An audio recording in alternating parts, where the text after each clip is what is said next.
Hello guys, how are you all? Welcome back to my channel. So, today we are gonna see, what if Naruto was rescued by the band of 7 at the age of 6, and got harem movie. So before we start, go check out the author of this fanfic, Weasleysrule, subscribe if you enjoyed the video. Let's begin the story.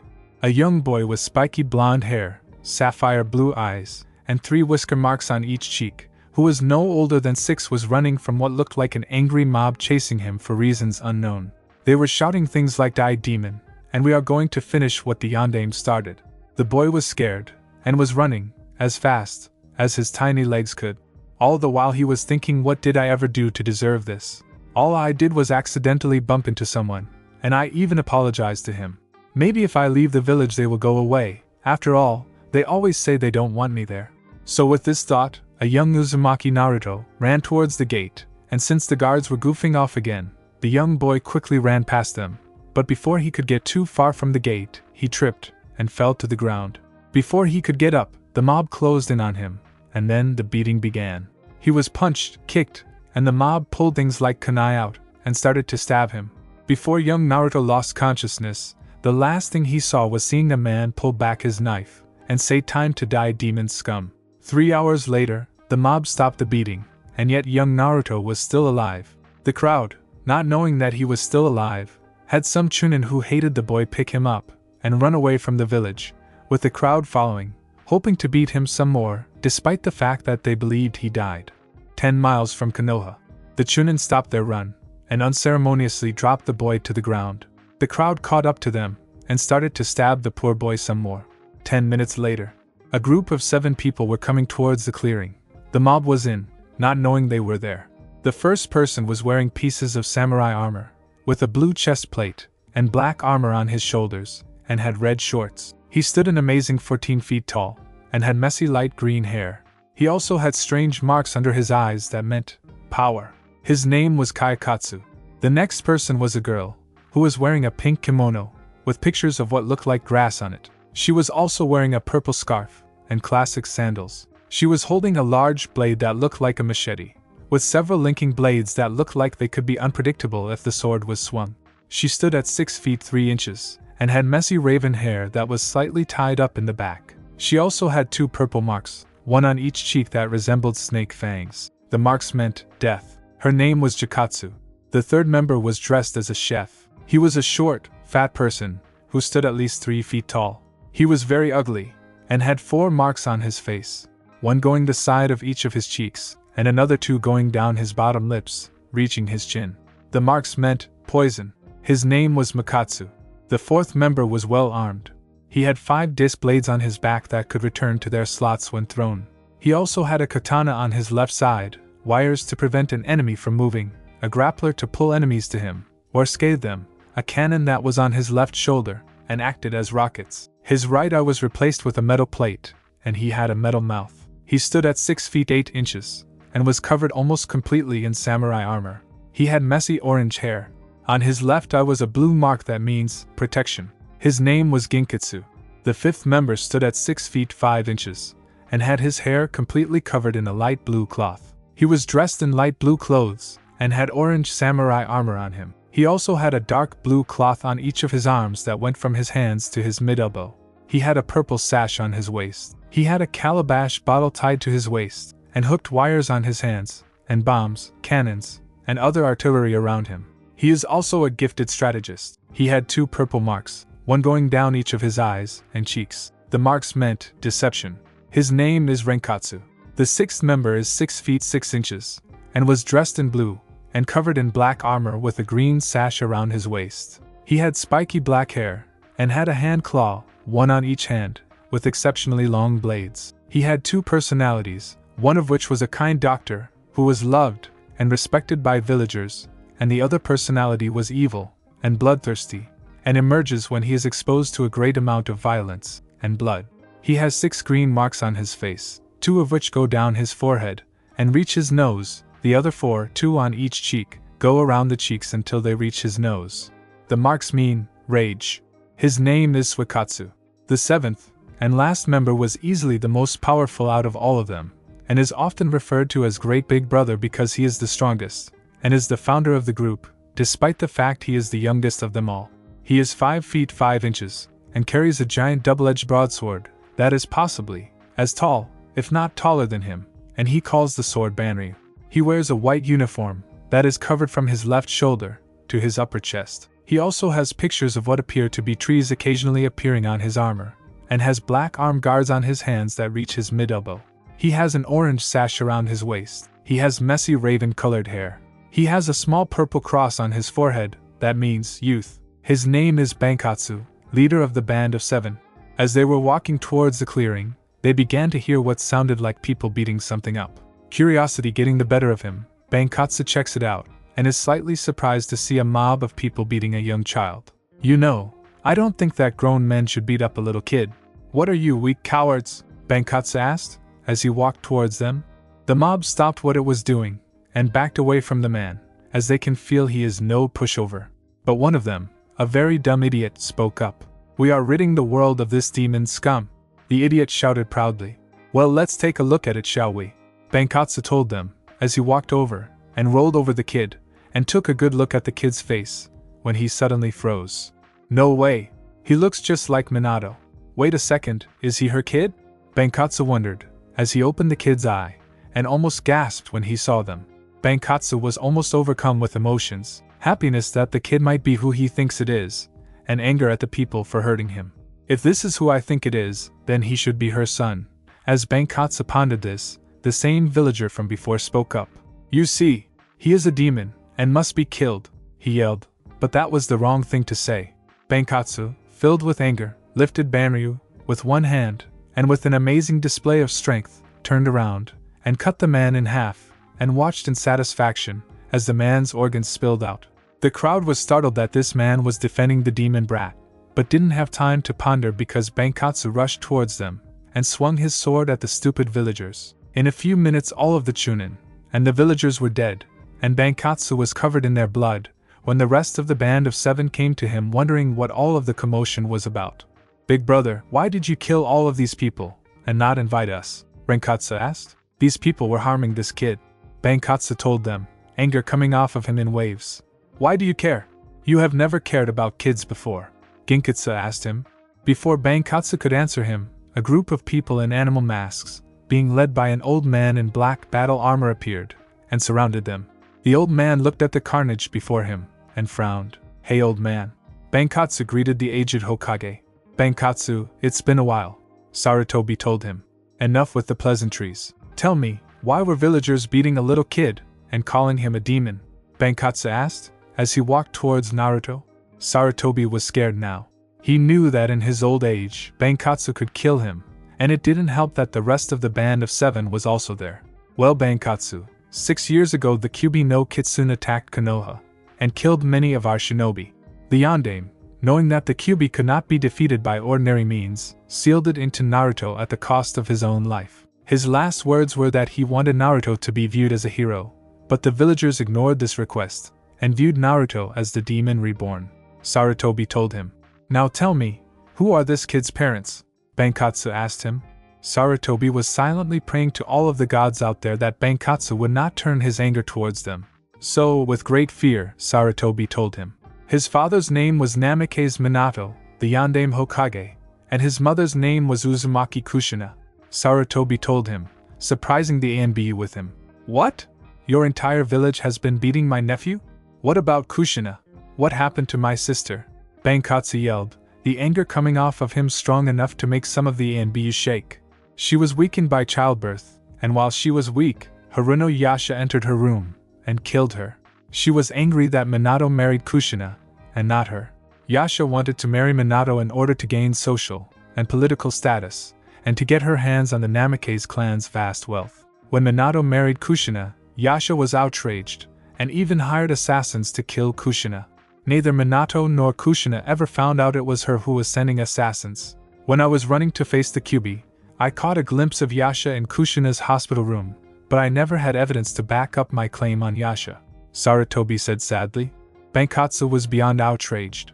The killing intent coming off of him made all of the ANBU get on their knees, and try to not to shake. Most of the ANBU never felt this terrified before, and one teenager in a weasel mask felt like he would drop dead at any second.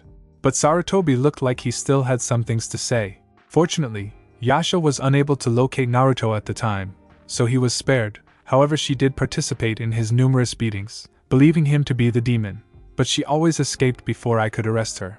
I was only able to capture her once, but my former teammates and Danzo saved her, claiming that, as a member of the council, she could not be executed unless it was pure treason. Sarutobi told him. Bankotsu really wanted to go to Konoha and kill everyone he saw, especially Danzo, the Sandame's former teammates, and he definitely wanted to butcher Yasha in order to avenge his sister's death. Suikatsu, take care of Naruto's injuries, the old man, and I have some things to discuss. Does Naruto have at least someone among the council to help him? Bankotsu asked, as he tried to control his anger. Fortunately, yes. He has the Aburame, Hyuga, Akimichi, Nara, and Yamanaka clans supporting him, while the Uchiha and Haruno clans oppose him. My former teammates and Danzo also oppose him along with the rest of the village representatives on the council. However, the Inuzuka clan is neutral in this, Sarutobi told him. Why is the Inuzuka clan neutral? Bankotsu asked, rather relieved that his nephew had some supporters. Well, although the Inuzuka clan can tell that Naruto is not the Kyuubi, their dog's senses tell them otherwise, because Naruto always has the scent of fox on him, and dogs and foxes have never seemed to get along. Sarutobi told him. Well, is there any villager that views Naruto as a hero? Bankotsu asked him, hoping someone knows his nephew is a hero. Well, the Ichiraka family views Naruto as a hero, and there are at least 3 Uchihas who view him as a hero. There is also a Chunin named Yumino Irika who believes that Naruto is a hero, despite the fact he knows Kyuubi killed his parents. The Higurashi family also believes that he is a hero, and in case you are wondering, they make some of our village's finest weapons. But there are few villagers who respect Naruto, Sarutobi told him. Wait, I thought you said the Uchiha clan hated Naruto? Bankotsu asked, a little surprised that there were some Uchihas who viewed Naruto as a hero. Not all of the Uchihas hate Naruto.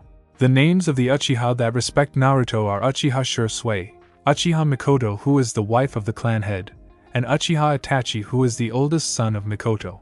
Uchiha Sasuke, the younger brother of Itachi, is too young to know about Kyuubi, since I made a law forbidding people to talk about it under penalty of death without a trial, Sarutobi informed him. That's good, but what are you going to do about Yasha? If you can't arrest her, can you at least replace her with another Haruno on the council?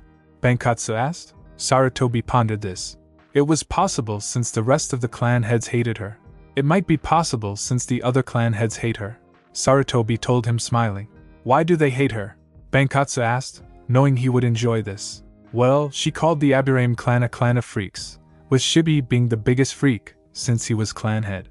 She called the Akimichi clan a bunch of overly fat, good-for-nothing pigs. She called the Yamanaka clan head's 5-year-old daughter an ugly pig, and that she takes after her mother. Fortunately, young Ino wasn't around to hear it. She said the Naras were just lazy, good-for-nothing bums. While they are used to being called lazy, Shikaku got outraged when Yasha said that the world would be better off if his wife dropped dead.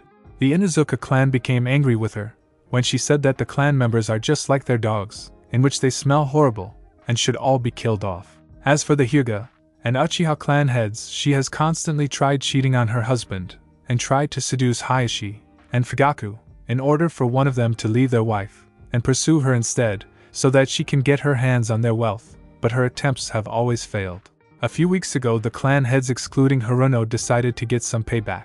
Although Fugaku hates Naruto, he hates Yasha even more, Sarutobi told him, smiling. What did they do? Bankotsu asked eagerly. Well, Hayashi sent a Hyuga to temporarily prevent Yasha from speaking. The clan heads made fun of her all day. Shibi had several bugs climb over all of Yasha's clothing, even her husband's and daughter's clothes. The Uchiha clan forged her signature and took out a massive amount of money from her bank account. Members of the Akimichi clan broke into her house and ate all of her food, and when she went to a restaurant, she was charged outrageous prices. The Inuzuka clan broke into her house the following night and marked their territory. Inoichi took over her body and forced her to walk around the village in her underwear, all the while yelling her undying love for Hamura. And Shikaki used his shadow to pull up her underwear and tie it to a tree with her dangling beneath it, Sarutobi told him while laughing, while the ANBU, especially the weasel and dog-masked ANBU, had trouble holding in their laughter. Oh yeah? I remember that. I bought a lot of Pocky that day. though the weasel masked Anbu. Bankotsu, however, was laughing, as if his life depended on it. "Oh man, that was great," Bankotsu said, as he was struggling to contain his laughter. After getting his laughter under control, he took a look at Suikatsu, and noticed that Naruto's injuries were healing at a quick rate. "What will happen to Naruto?" Bankotsu asked, worried about his nephew. "We will take him back to the village, where he can resume living," Sarutobi told him. "What? I will not allow this, Sarutobi. He is my nephew, and I will not allow him to go to a village where he will be mistreated every day. He is coming with me whether you like it or not," yelled Bankotsu. Sarutobi was scared now. He knew he might have to fight Bankotsu in order to bring Naruto back to the village, but he knew there was a good chance that he along with the Anbu would get killed if they had to fight. "Bankotsu, you can't be serious. It was Minato's and Kushina's wish that Naruto live in Konoha. Naruto even told me that his dream was to be Hokage," Sarutobi argued. "I don't care. It would be better if he lived a life where he was a mercenary, instead of living in a village that wants him dead," Bankotsu argued back. Before their argument could continue, Naruto was starting to wake up. With a groan, Naruto woke up, and the first thing he saw was a bloody mess of what used to be village idiots. With a scared scream, Naruto got up, and alerted both groups that he was awake. "Bankotsu, let's leave Naruto to decide what he wants," Sarutobi offered. "Alright, old man, we'll let Naruto decide," Bankotsu agreed. Naruto got up, and noticed that there were two groups of people staring at him. One had the old man, while the other had people he had never seen before. What's going on, old man?" Naruto asked, getting nervous under the gaze of so many people. Bankotsu had to hold back a chuckle at how Sarutobi was addressed. "Well, Naruto, these people would like you to travel with them," Sarutobi informed. "Who are they?" Naruto asked. "Well, Naruto, this is the Band of Seven, a group of extremely powerful mercenaries led by your uncle Bankotsu, who would like you to come with them," Sarutobi told him. "I have an uncle? Why didn't you tell me, old man, and why would they want me? No one has ever wanted me before." Naruto told them. They were both angry and depressed. "Wait, Naruto, no one has adopted you yet?" Bankotsu asked his nephew, surprised that not even one person had adopted him. "No. They just call me a demon for some reason," Naruto told them, even more depressed. Bankotsu gave a hard glare to Sarutobi, who felt a pain in his heart. "Well, Naruto, we don't believe you're a demon, and we would like to train you while we travel the elemental nations." "What do you say?" Bankotsu asked, as he approached Naruto. "Will I ever see the old man and come back to my village again?" Naruto asked. Bankotsu sighed, as he answered. "No, Naruto.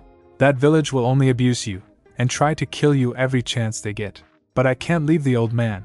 He has to keep my future seat warm for when I become Hokage," Naruto yelled. "This is your choice, Naruto. So choose wisely, Naruto," Sarutobi told him, hoping Naruto would choose to come with him. "I don't know. It's either go with the uncle I never knew I had, and abandon my dream, or go with you and fulfill my dream, and be hated by an entire village for no reason. I just don't know," Naruto said. "Hokage-sama, I believe that I have a solution to this that can satisfy both groups." The weasel master Anbu mentioned. "I'm listening." "What about you two?" Sarutobi asked Naruto, and Bankotsu, who both nodded. "Well, what if Bankotsu takes Naruto in for 7 years, and then brings him back to the village, where he will be strong enough to become Hokage, defend himself, and avenge his mother?" The Anbu told them. "Sounds like a good plan to me. What do you two think?" Sarutobi asked both Bankotsu and Naruto. "Sounds good to me, old man," Naruto told him. "Same here," Bankotsu told him. "Very well, Naruto, you will travel with your uncle for 7 years, and then return to the village," Sarutobi said, happy to avoid conflict. "Oh yeah!" Bankotsu and Naruto both yelled, pumping their fists into the air. Sarutobi smiled, and signaled for his Anbu to leave. As Sarutobi and his Anbu were jumping from tree to tree, one of the Anbu asked a question that was bothering him. "Hokage-sama, forgive me for asking, but why didn't we just take Naruto by force? Because if we fought them, we would have been killed. Jakatsu is Sannin level, Bankotsu is Kage level, and the other 5 are each stronger than 5 Jounin," Sarutobi replied gravely. If they weren't wearing masks, then Sarutobi would have seen them pale. Back with Naruto. "So, where are we going? And what are you going to teach me first, Uncle Bankotsu?" asked an eager Naruto. "Well, we're going to Lightning Country first, and while we're there, you're going to be training every day. You're also going to train every day we're traveling, but you get a break today, Bankotsu told him, happy to be with his nephew. And so Naruto's journey begins. Hatake Kakashi was not happy. Yesterday he found out that the son of his sensei, his godson, was indeed alive, and he had been lied to. As he was walking through the village, he remembered his conversation with the Hokage yesterday. Flashback. It was a sunny day in Konoha, and everyone was happy except for one Hatake Kakashi. As Kakashi was walking towards the Hokage tower, everyone could feel the killing intent coming off of him. As he entered, he almost knocked out a few people with his killing intent.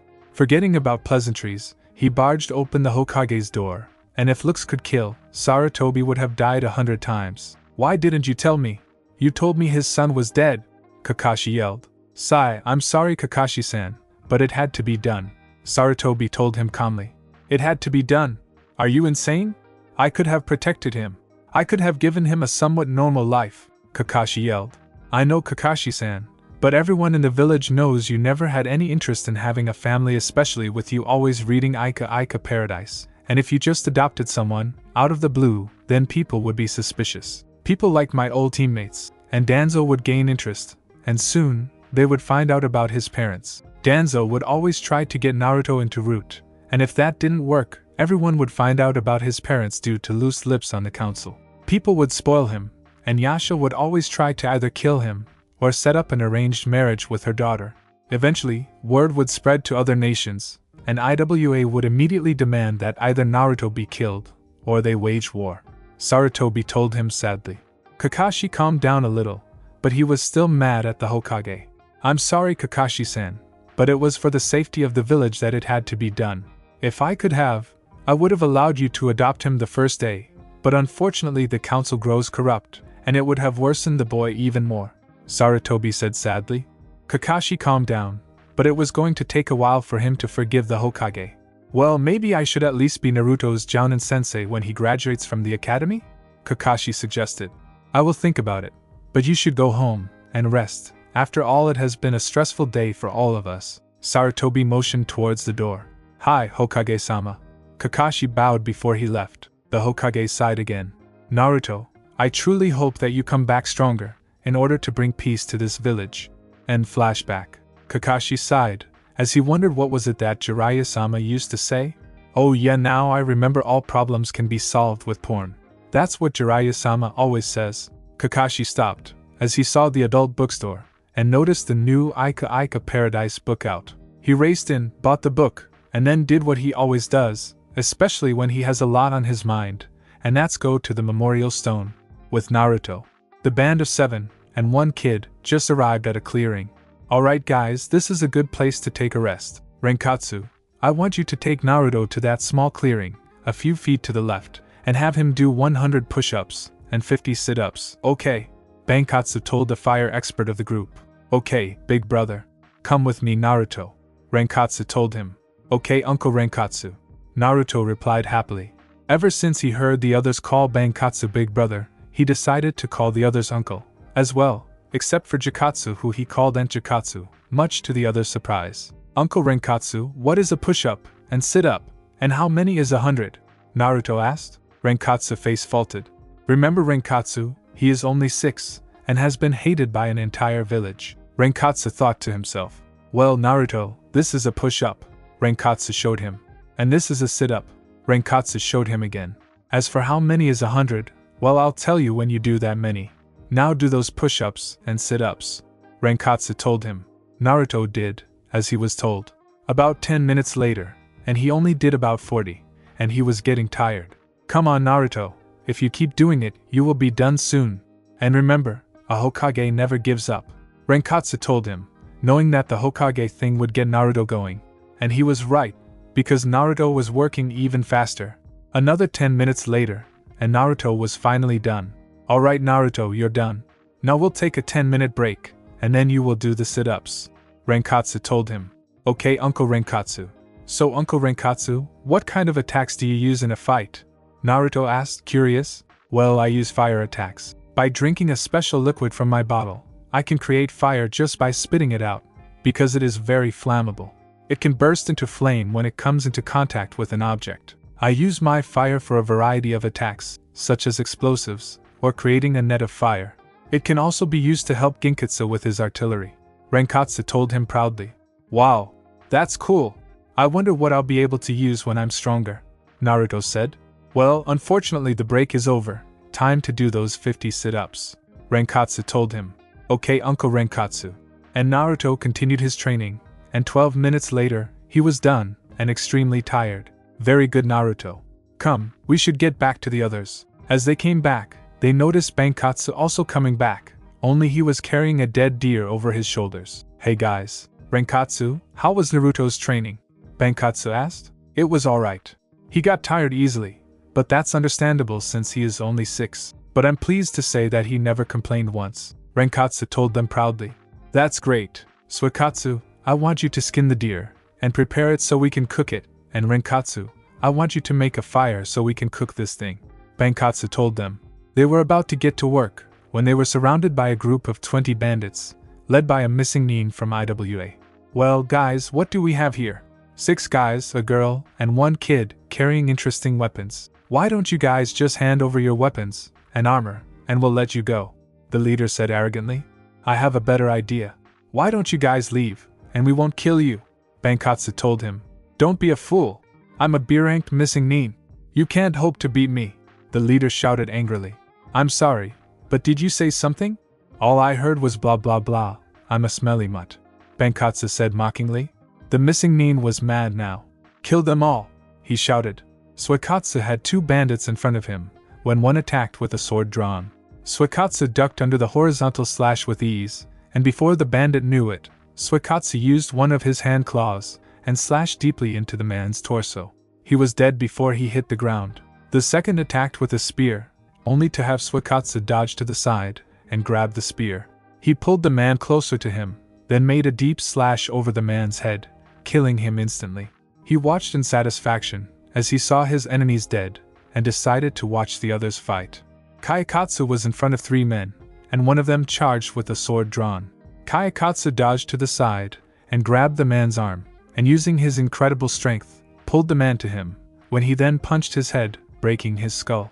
The next one came swinging his sword madly, only for Kayakatsu to grab his arm, pull him down, and knee him right in the nose, breaking it, and the force sent a bone to the bandit's brain, killing him. The third was too nervous to attack, so Kayakatsu, with impressive speed, pulled the bandit's arm behind him, and snapped his neck like a twig. Pleased with his work, he turned to the others, and watched. Renkatsu was battling 2 bandits. He decided to make it fast, and poured some of his special liquid into his mouth, where he then spit it out on some wires that were hooked on his hands. They caught on fire easily, and he swung them at the fools, who thought it would be a good idea to stand still while their enemy was preparing an attack. Needless to say, the wires easily cut through them before they even moved. He sighed in annoyance, and watched the others. Ginkitsu was fighting 3 bandits, and decided to launch his 5 disc blades. 1 bandit dodged a disc blade, but couldn't dodge the next. Ginkitsu watched in satisfaction, as their insides fell onto the ground. There were 2 bandits facing Makatsu who decided it would be easier to release a poison. He had a vial that was kept in his sleeve, and when he pulled it out, he quickly shook it before opening the vial. This poison was special, because, when it was shaken, and then opened, the sudden air would convert it from a liquid to a gas, and Makatsu was fortunate enough to have a mask on. The downside to this poison was that, as a gas, it only exists for a few seconds, but that was all the time needed for the bandits to inhale it. They fell to the floor, and writhed in pain, before foaming at the mouth. It was obvious they were dead. The other 8 surrounded Jikatsu, with lecherous grins on their faces. Jikatsu sighed in annoyance, and swung her machete-like weapon, thus allowing the smaller, connected blades to slice through all of them with ease. Jikatsu sighed again, disappointed that they couldn't suffer even more. The missing nin couldn't believe his eyes, when he saw his men get slaughtered. In a roar of anger, he rushed Bankotsu with impressive speed while wielding a kunai. Bankotsu lifted Banryu, and with little effort, blocked the attack. While he blocked, he kicked the nin in the side, breaking the attack. Bankotsu rushed towards the enemy, while he was still stunned, and before he could react, Bankotsu cut him cleanly in half, spilling blood and guts everywhere. Meanwhile, Naruto saw everything, and was impressed, and scared by everyone's power. He was scared because he just saw 21 people die, but was otherwise impressed. Guys, check their corpses, because they might have something useful," Bankotsu ordered. They complied, and in a few minutes, they found 10 shuriken, 5 kunai, and some money, though not much. "Alright guys, there might be a small camp nearby, so let's find it, and if you find it tell me. Afterwards we'll go back and eliminate them," Bankotsu told them. The others nodded, and went in separate directions, with Bankotsu staying behind to protect Naruto.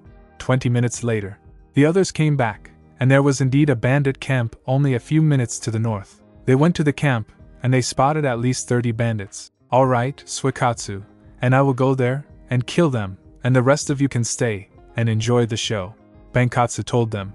Naruto watched in awe as he saw them destroy the bandits with ridiculous ease.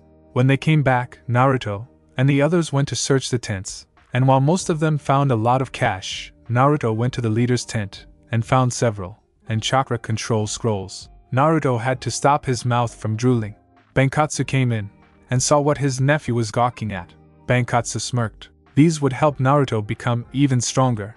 "Alright guys, we're going to have to bring these with us, so does anyone have a storage scroll?" Bankotsu asked. Mokatsu came forward. He always carries a few storage scrolls for his poisons. "I have one storage scroll that's empty," Mokatsu told him. "Good, now Mokatsu, can you seal these scrolls inside of that one?" he asked. "Sure, no problem, big brother," Mokatsu replied. After a few minutes, everything was sealed away, and everyone decided to go back to the clearing, so they could get some lunch. As they were walking, Naruto asked something. "Uncle Bankotsu?" Naruto was asking. When Bankotsu looked at him, he continued. "When can I use those to learn something really awesome?" asked Naruto hopefully. "Sorry Naruto, but you can't use these until I've decided you're strong enough, and you have good chakra control," Bankotsu said to him. Naruto hung his head low, disappointed, so Bankotsu decided to cheer him up. "But if you continue doing as you're told, then you will learn them in no time," Bankotsu said cheerily. "Alright," Naruto said happily. "Man, this kid is a lot like me and Kushina when we were kids. Naruto, one day we will both have our revenge against the council," Bankotsu thought, as he tried to clear his mind. They made it back to the clearing, and while Suikatsu was preparing the deer using his hand claws, Renkatsu was making the fire. Everyone else was sitting around waiting, and in no time, both the deer and the fire were ready. After the deer was fully cooked, everyone ate happily, and surprisingly, they ate just as fast as Naruto when he eats ramen. Needless to say, the deer was completely gone in a few minutes. "Man, that was good," said Naruto, as he fell to the floor, very full. "Yeah, that was good, even better than ramen," Bankotsu said, also happy. Naruto rose quickly, and immediately looked to Bankotsu, and said blasphemy. The others chuckled, already enjoying having the kid with them. For now they rest, and in about 20 minutes continue on their way to Kumo. It has been 3 weeks since Naruto met the Band of 7, and his training has been progressing at an amazing rate. During those 3 weeks, Naruto asked about his parents, and Bankotsu merely replied, "You'll find out when you're 13. However, he looked depressed whenever Naruto mentioned his parents, so he stopped asking. They were now at the front gates of Kumo, when 2 guards then confronted them. "Halt! Who are you, and state your business," they ordered. "We're the Band of 7. Us, and our young companion here, wish to stay here for a few months, and in exchange we are willing to perform missions for half the payment," Bankotsu told them. The guards paled. If they were the Band of 7, they had better comply or else the Raikage would kill them. After all, the Band of 7 was known for carrying large and/or strange weapons. If they were willing to perform missions for half the pay, in exchange for staying a few months, then they would be fools to deny this. Very well. I'll take you to Raikage-sama," one of the guards nervously answered. Bankotsu nodded, and everyone followed the man, as he led them to the Raikage Tower. When they made it there, Naruto saw that the tower was a light yellow with the kanji for lightning on it. The tower itself was about the size of the Hokage Tower. As they entered, Naruto finally discovered that people did not glare at him wherever he went. The guard went to the Raikage's office door, and politely knocked a couple of times. When he heard an enter, everyone went inside, and saw the Raikage. He was a man in his early 30s, with short brown hair. His eyes also held power all by themselves. "Toshihiro, who are these people?" Raikage asked. The guard, now named Toshihiro, responded. "Raikage-sama, this is the Band of 7, and they are offering to help our missions for half the payment, if they can stay in the village for a few months," he replied nervously. The Raikage raised an eyebrow, and responded, "Very well, I agree with these terms. And am I to assume that the child is with you?" "Yeah, we're trying to train him, so that he can become much stronger," Bankotsu told him. "Very well, he may also stay," he told them. "Thank you, Reikage-sama. But I have a question," Bankotsu asked. With the Reikage's nod, he continued. "What happened to the Sandame Reikage?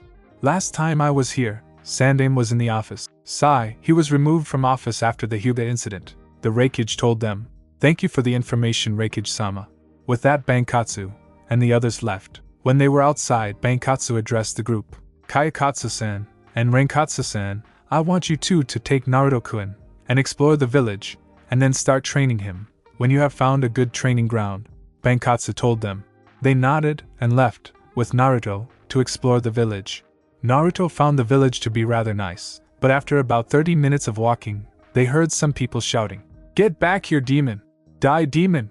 Naruto looked around in fear, and saw a group of villagers with clubs and swords surrounding a girl about Naruto's age. She had blonde hair, and her eyes were yellow and slanted, like a cat. Naruto raced towards them, despite the protests of Renkatsu and Kayakatsu. Naruto got in front of them and shouted, "Hey, why are you chasing her?" Naruto yelled, angry that someone was being just as poorly treated as him back when he was in Konoha. One of the villagers walked up. "Get out of the way, kid! This doesn't concern you," he shouted. "You're right, but I won't let you hurt her," Naruto shouted. "Well, we're going to have to teach you a lesson, brat," he shouted. Before the others could help Naruto, the Reikage appeared, and he was furious. "What are you people doing? I ordered you not to attack Yujito. If you are so willing to disobey me, then you are to be executed immediately," he shouted. Suddenly, several ANBU appeared, and arrested the villagers despite their shouting. Sighing in annoyance, the Reikage turned to Naruto. "Thank you for defending Yujito-chan. Many of the villagers dislike her, as you could clearly see," he told Naruto. "No problem. I don't like seeing others get hurt like I used to be," Naruto told the Reikage. He nodded. "Well, for helping defend Yujito-chan, why don't I show you around the village, and to our training grounds? I will bring Yujito-chan so she will be safe," he told them. "Yujito-chan," he said, turning to her. When he saw he had her attention, he continued, "I want you to come with us, okay?" She nodded, and as they were walking, Kayakatsu, Renkatsu, and the Reikage noticed that Naruto was pretty close to Yujito the entire time. They smirked, as they thought, "I can't wait to tease him her." "So your name is Yujito?" Naruto asked, hoping to start a conversation. "Yeah, my name is Yujito." "What's yours?" she asked. "Uzumaki Naruto. Nice to meet you, Yujito-chan." Naruto greeted her happily, not noticing her blush with the chan suffix added to her name. "So, do you like ramen?" Naruto asked, hoping to find something to talk about. "Yeah, it's great, especially when fish is added to it," she told him. However, she didn't notice the adults' faces turn green at the thought.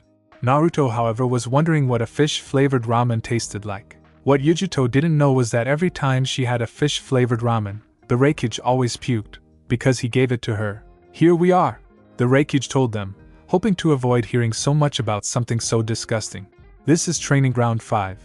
You may all use it for as long as you are here," he told them. The training ground itself was rather beautiful, with plenty of trees on one side, and a river on another. The river itself was running into a lake, creating a beautiful sight. "Wow, this place is a great, old man," Naruto told the Reikage. The Reikage face faulted.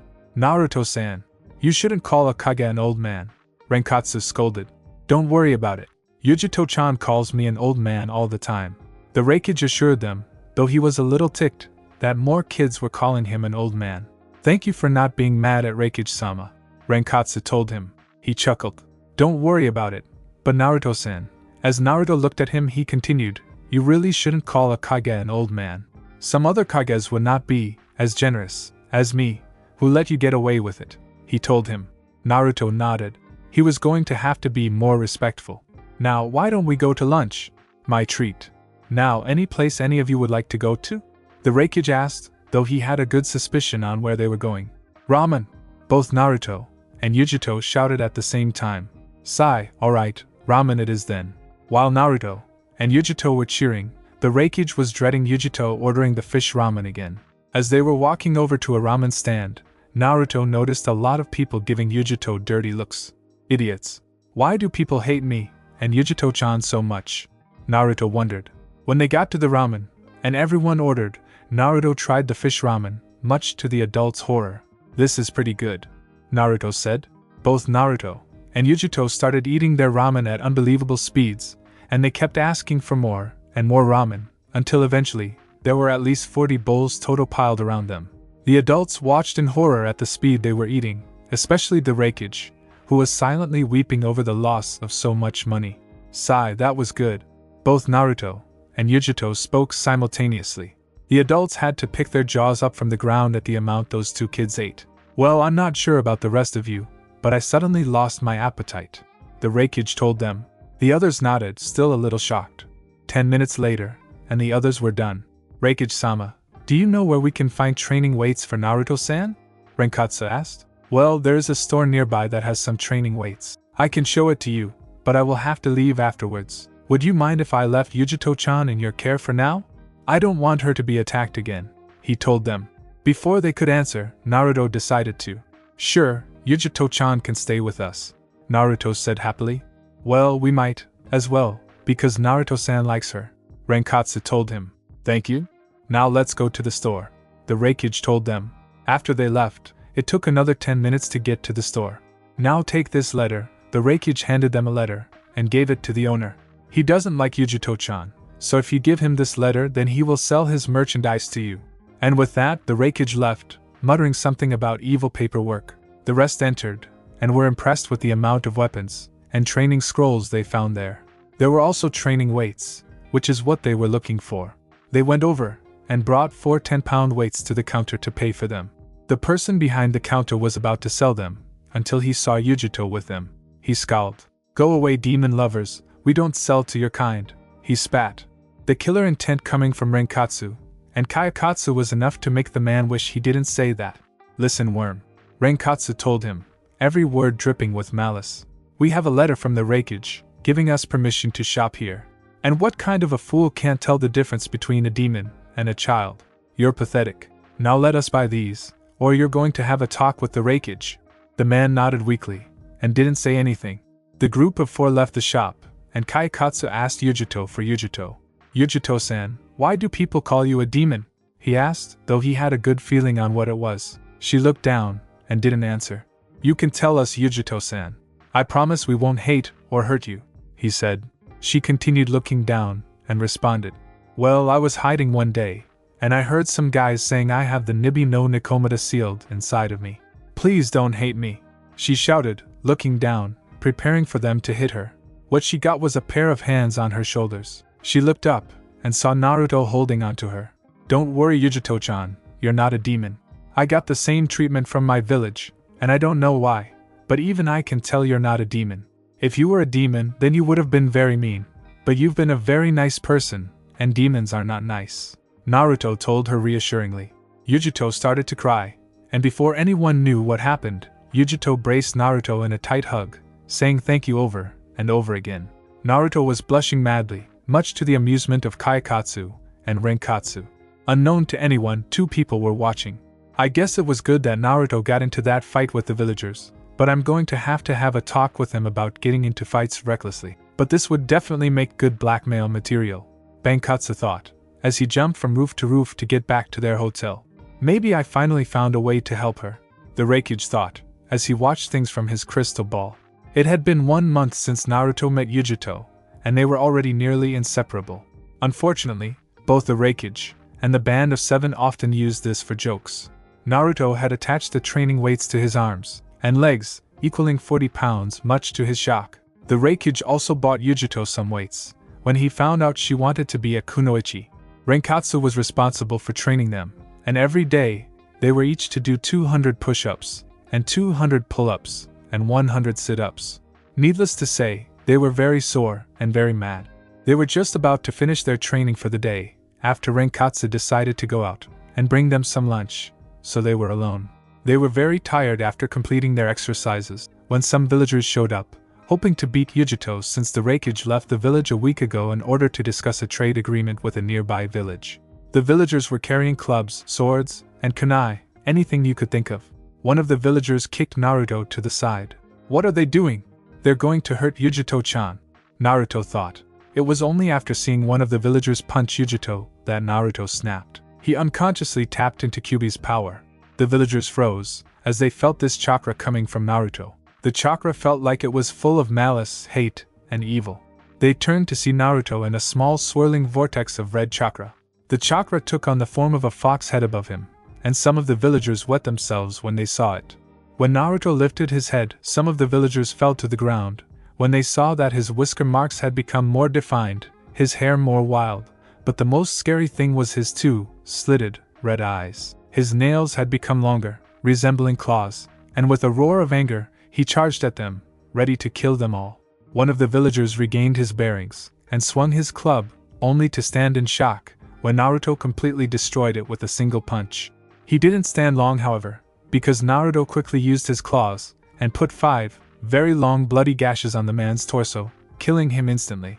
The others backed away in fear, but didn't make it too far, as Naruto charged again, slashing, and killing wherever he went, and within minutes, Naruto stood alone in this massacre. He reverted back to his normal form, and passed out. Yujito was horrified by what had happened, and, as she crawled towards Naruto, she felt her vision also fading. When she reached him, she finally passed out. In Naruto's mind, Naruto was just starting to awaken, when he noticed that the floor was wet. He got up, and noticed that he was in a sewer.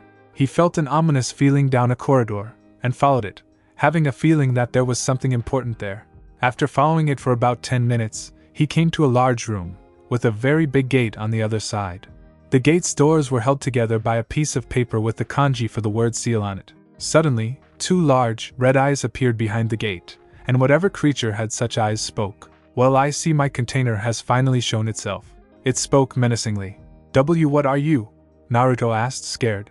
Suddenly there was a light, and Naruto could see 9 glowing tails, and a fox head. "Gee, I don't know. Do you know any other talking 10-story foxes with 9 tails?" the creature asked sarcastically. "Why, you're the Kekubi no Kitsune?" Naruto asked, scared. "No, duh. What gave it away?" "The tails, my size, the fact I can talk, what was it? That gave it away?" Kyuubi asked sarcastically again. But you're supposed to be dead," Naruto yelled. "Wrong. Your yandere could not kill me, so he sealed me inside you at the cost of his own life," Kyuubi told him. "So that's why people call me a demon," Naruto said, depressed. "Yes, but you are not a demon, merely a container. Why so many people think of you, and your friend, as demons, is beyond me, but it just shows you that human stupidity is nearly limitless," Kyuubi told him. "But what happened to the villagers? Did they hurt Yujito-chan?" Naruto asked, afraid. "Your friend is safe, but you accidentally tapped into my chakra, and killed the idiots," Kyuubi told him. "What? The Raikage's going to kill me for this," Naruto yelled. "Don't you remember the Raikage once saying that he ordered the villagers not to hurt your friend? He said if they were so willing to disobey him, then they were to be executed. They just hurt her, and you handed out the punishment in his place," Kyuubi said to him. "Now you better leave, Renkatsu, and some ANBU are here," Kyuubi said. And with that, Naruto was shoved out of his mind. Outside Naruto's mind, Renkatsu was shocked when he felt an evil chakra, and he immediately went to the training ground to see what happened. He was shocked to see the dead bodies of several villagers, and he quickly went to Naruto's and Yujito's bodies. He checked their pulses, and was relieved to discover they were still alive. Suddenly, he was surrounded by about a dozen ANBU. "What happened here? Did you kill these villagers?" one of the ANBU asked. "No. I came here to check on the kids, when I felt that chakra," he said. The ANBU seemed to think things over, when he said take him to the interrogator. "Until we can find out who did this, and why, no one is innocent." And with that, Renkatsu was taken to an interrogator, and the kids were taken to a hospital. The next day, Naruto was starting to awaken, and when he saw his surroundings thought white ceiling, and white floor tiles. "Yep, I'm in the hospital," he thought. He looked to his left, where Yujito was also in a bed, and she was starting to stir. "Yujito-chan, are you alright?" Naruto asked her, when she woke up. "Why, yeah, I'm fine." "Naruto-kun, what happened to you, when you were consumed in that red chakra?" she asked. "She told me her secret, so I guess I can tell her," Naruto thought. "Well, Yujito-chan, I just found out that I also have a demon sealed in me, Kyuubi no Kitsune. When I saw you get hurt, I tapped into its chakra, and I killed them," Naruto said, as he started to cry a bit at the end for killing the people. Yujito was shocked that Naruto killed them, and also contained the most powerful of the tailed demons inside him, but she shakily got up and walked over to him. She then embraced him in a tight hug. "Don't worry, Naruto-kun. If you didn't kill them, who knows what would have happened to us?" Yujito said to him. Naruto was still a bit sad, but hugged her back, not knowing the other members of the Band of Seven were looking through a door crack and watching them. Bankotsu was released when it was declared that he was innocent. Bankotsu was also back from helping other Kumonin complete an S-rank mission. The Reikage, who just returned from the other village, walked into the room, nearly knocking the others into the room. As soon as he entered, the kids immediately broke away from each other, blushing a little. Chuckling, he asked, "Did I interrupt something?" "No. I was just making Naruto-kun feel better after what happened," Yujito told him. "Well, what happened yesterday? You two were knocked out all night after the villagers showed up," he told them concerned. Reikage-sama?" Naruto asked. When he looked at Naruto, he continued. "Do you know Yujito-chan's little secret?" he asked. "Well, we both know about the Nibi sealed in her. Why do you ask?" Reikage asked curiously. "Well, after I saw a villager punching Yujito-chan, I got so mad I called on another chakra and killed the villagers. That other chakra belongs to the Kyubi no Kitsune, who I just found out is sealed inside me," Naruto told him, with his head cast down. The Reikage was a little shocked, but didn't show it, while the Band of Seven was shocked that Naruto knew about it. "Well, that's interesting, but I recommend not telling that to anyone unless you trust them with your life." "But how are you after killing the villagers?" Reikage asked. "Well, it's a lot to handle, but I just feel bad about killing them," Naruto said, starting to get sad again. "Naruto, everyone feels bad about killing others, but that is what makes us human. But think of it like this, if you didn't kill them, then they would have beaten Yujito-chan non-stop, and would almost kill her. And when you become a ninja, just tell yourself, what would these people have done if I didn't kill them?" The Reikage told him reassuringly. Naruto nodded, starting to get over the experience. The Reikage smiled, and then said, "Good, now I need to have a talk with Bankotsu-san. Stay here for a few more minutes, and try to get over this. Oh, and don't worry, you're not in trouble." With that, the Reikage left, and Bankotsu followed. With Bankotsu and the Reikage. "What do you want with me, Reikage-sama?" Bankotsu asked. "Wait until we are at my office, and then we can talk," the Reikage told him. He nodded, and they left the hospital. 10 minutes later, they just arrived at the office, and the Reikage placed a sound ceiling on the door in order to stop eavesdroppers. "So Reikage-sama, what is it you want?" Bankotsu asked again. "The first thing I want you to do is stop using that title while we're alone," the Reikage told him. "Alright then, Yamamoto-san. So what do you want?" he asked. "Well, have you heard of an organization known as Akatsuki?"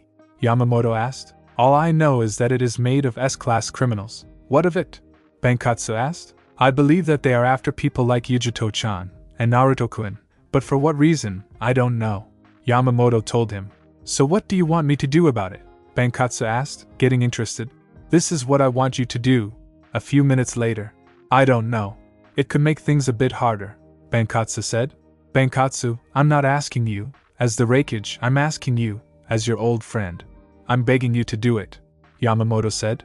"Sigh, alright, I'll do it," Bankotsu said. "Thank you, my friend," Yamamoto said, very happy.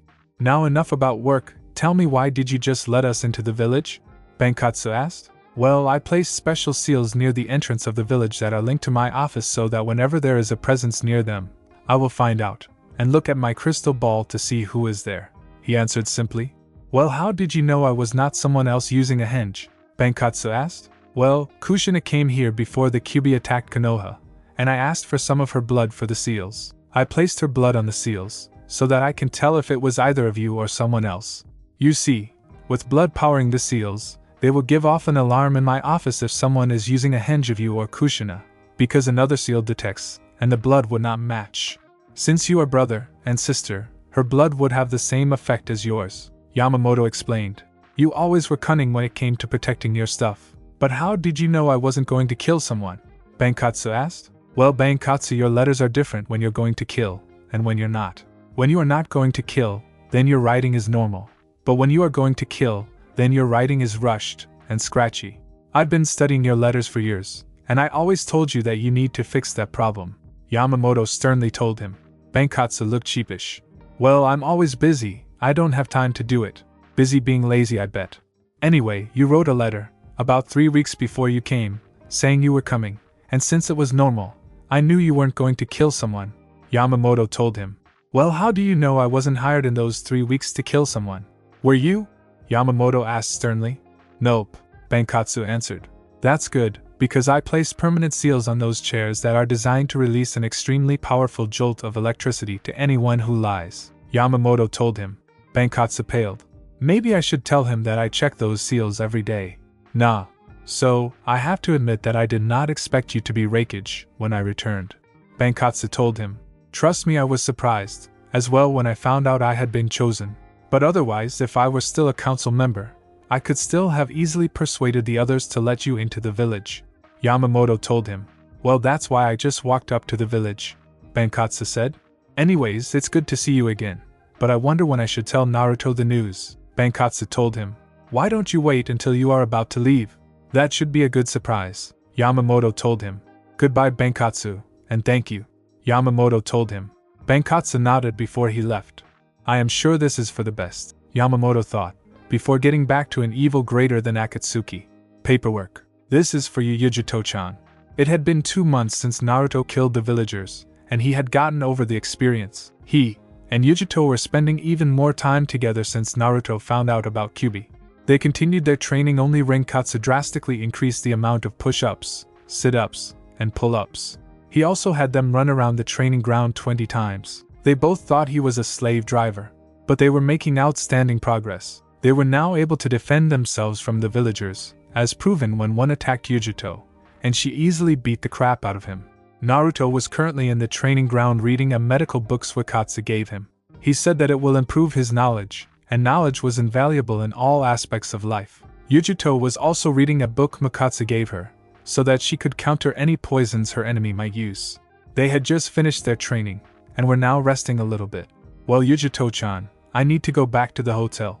Uncle Bankotsu said he has something to talk to me about, Naruto suddenly said, as he got up. Okay, Naruto-kun. The old man said he wants to talk to me about something too, Yujito said, as she also got up. They both walked to Naruto's hotel, and when they got there, after ignoring the glares Yujito received, they got to his hotel room. Naruto bid her goodnight, and entered. He turned to see Bankotsu there, and he looked like he had something to say. Naruto-kun, we need to talk. Sit on the couch, and I'll explain, Bankotsu told him. Naruto did, as he was told, and waited patiently for Bankotsu to continue. Well, as I'm sure you know, we will be leaving for Kirigakure tomorrow.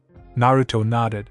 Last week, they all agreed to head for Kirigakure, after they were done at Kumo. Yeah, I know, but I'm really going to miss Yujito-chan, Naruto said, rather sad at leaving her. Well, about that, Bankotsu told Naruto his, and the Raikage's plan. With Yujito, Yujito decided to visit the Raikage since he owed her some ramen. She went to his tower, and after ignoring all the glares she got from the people inside, she went to his office. Hey old man, Yujito greeted, as she entered the Raikage's office. Hello Yujito-chan. Yamamoto greeted her, as he, happily, put down his pen, and took a break from paperwork. Come on, let's go get some ramen. You owe me, remember? Yujito asked. Yes, I remember Yujito-chan. But I need to tell you something first. Take a seat, the Raikage told her. She nodded, though a little confused. Okay, what is it, old man? Yujito asked. Well, your friend Naruto-kun will be leaving the village tomorrow, he told her. What? But why? Yujito asked, as tears started to run down her eyes. Well, Naruto-kun has to get stronger, and in order to do that, he must leave, he told her. See, can I at least say goodbye to him tomorrow? She asked, now openly crying. Actually, before I answer, there's something else I need to tell you, he said. As Yujito looked up, still crying a little, he told her his, and Bankotsu's plan. Later, as Naruto and Yujito were lying down in their beds, they were both thinking, wow, I did not see that coming. This is great. The next day, Naruto, Yujito, the Raikage, and the band of 7 were all at the front gates of Kumo. Yujito had already packed a backpack with the Raikage's help, and was standing next to Naruto, and it was at this time that Yujito remembered her conversation with the Raikage last night. Flashback. Yujito-chan, tell me, if you had the chance, would you travel with Naruto-kun and the others? Raikage asked her. Of course I would. He was practically the only friend I had who was my age. Why are you asking me this? Yujito asked. Sigh. I am going to be serious with you, Yujito-chan, But there are some bad people who may be after you, he told her seriously. But there are bad people after me all the time, she told him. No, Yujito-chan, these people are probably just as strong, if not stronger than me. If they are indeed after you, then they will come here, and I will probably be killed, and knowing the villagers, they will probably give you to them. If you travel with Naruto-kun and the others, you will be much safer, and will also be much stronger than if you stayed here, he told her. How will I be safer and stronger if I travel with them? Yujito asked. Well, the academy would probably only decrease your chances of being stronger, because some teachers would probably hate you, and I can't take you on as an apprentice, because I'm always busy. You will be safer with Naruto-kun and the others, because while they train you, they will also be moving from place to place. If you stay here, then you will be staying in one spot, and those people who are after you will take advantage of that, he told her. So what exactly do you want me to do? Yujito asked. Yujito-chan, I want you to travel with Naruto-kun and the band of 7.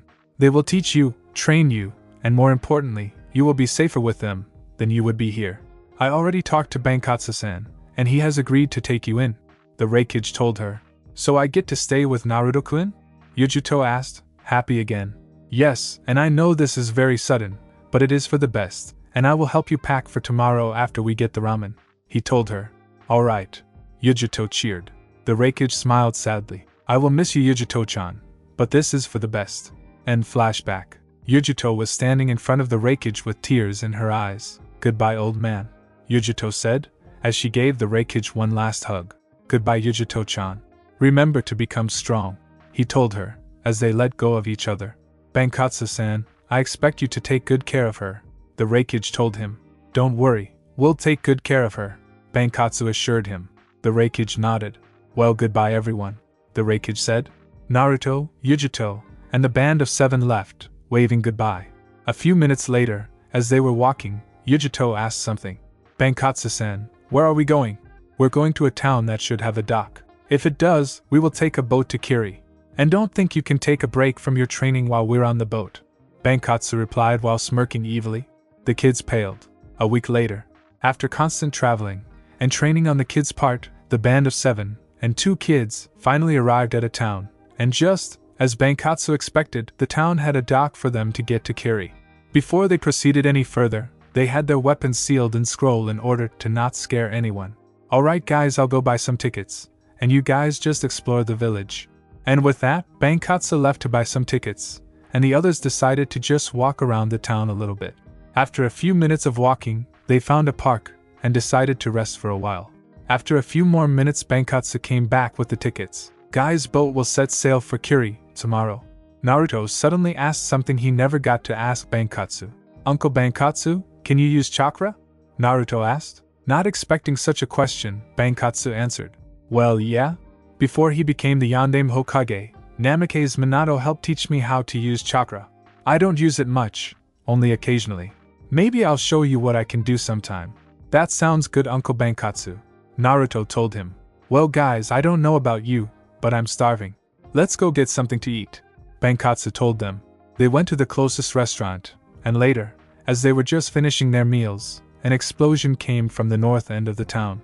They all rushed to where it came from, and were surprised to see about 100 bandits. They started to make demands. If you don't want your town destroyed, then you must meet our demands. We demand that you hand over all of your women, he said while he and the other bandits laughed. It was obvious they were going to use the women for their own disgusting pleasures. The townspeople were very scared, but the band of 7 was just bored. Finally, Bankotsu walked up. You guys can have the women once you kiss your own asses, Bankotsu told them, in a mocking tone. Now the bandit army was angry. Kill them all, the bandit leader shouted.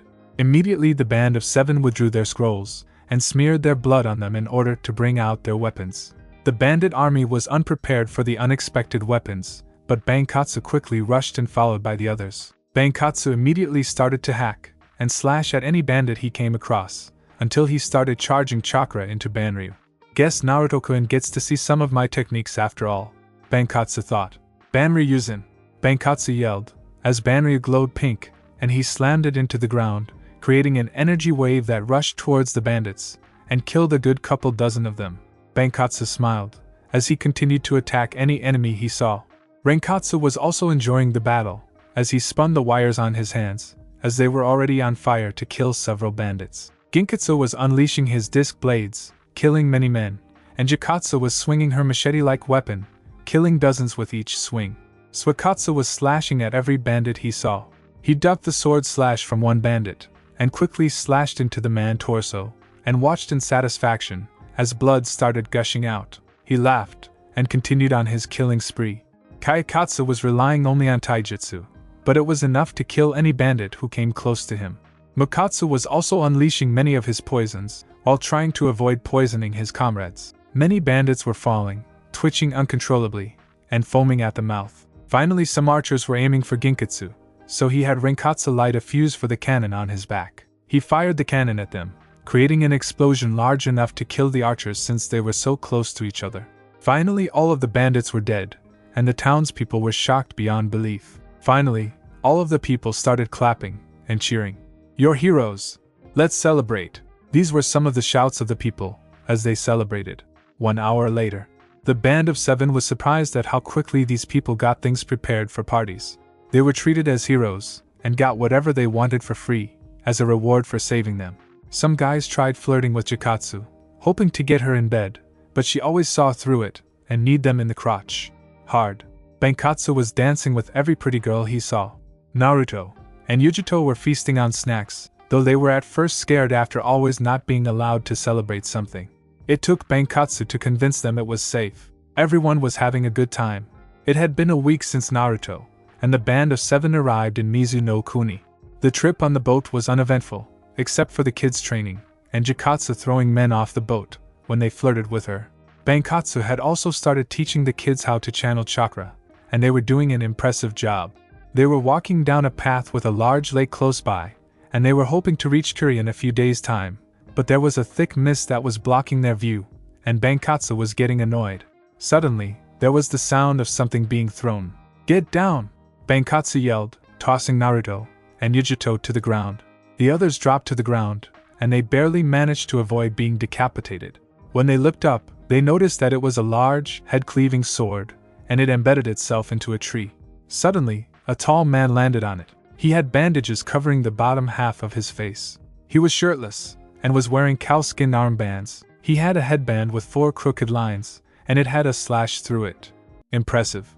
Not many people can dodge in time," the man said in a gruff voice. "Well, it was a pretty sloppy throw. A 3-year-old could dodge it," Bankotsu said. "You have a big mouth. Can you fight, as well as you can talk, you little punk?"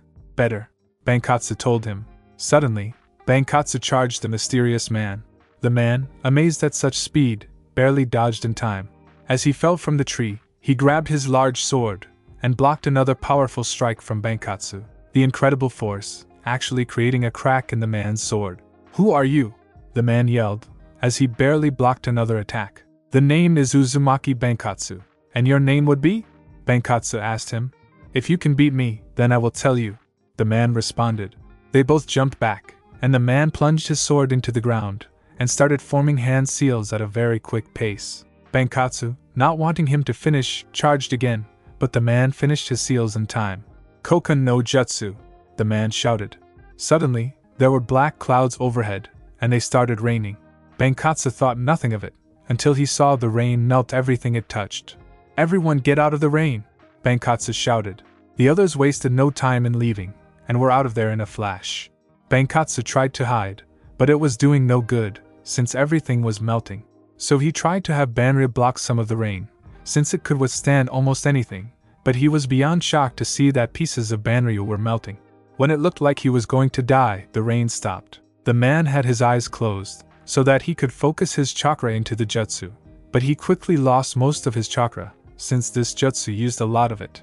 When he thought that Bankotsu and the others were dead, he smirked beneath his bandages, and then deactivated the jutsu. As he was walking away, a yell alerted him of an attack from above. His eyes widened as he saw Bankotsu fall from the sky, the remains of Banryu pointing at the man's head. He barely dodged in time, but the attack sent up a dust cloud, and he couldn't see. Bankotsu then rushed out, leaving the remains of Banryu on the ground, and he charged the man using his own fists. The man ducked Bankotsu's first punch, but was unprepared for the knee to the chest. He stumbled, and Bankotsu took advantage of it to punch the man in the face several times, and since Bankotsu was easily able to lift a huge weapon like Banryu, his punches caused a lot of pain to the man. The man fell to the ground, unable to move from the powerful punches. "Have you had enough?" Bankotsu asked, rather tired. The man moaned a little bit before speaking, despite the fact it hurt. "Why yeah, you win. Now why don't you go ahead and kill me, and you can tell the world that you killed Momochi Zabuza, the demon of the hidden mist?" he told them. Hiding nearby, a girl around Naruto's and Yujito's age was wondering how the man named Zabuza was beaten. The girl immediately rushed to them in order to protect Zabuza, before Bankotsu could kill him. Bankotsu raised Zabuza's blade over his head, and was about to decapitate him, but the girl jumped out of the bushes, and stood in his way, while pulling out some needles. "What are you doing, kid?" Bankotsu asked. "I'm protecting Zabuza-sama. I won't let you kill him," she shouted. "Haku-san, go now.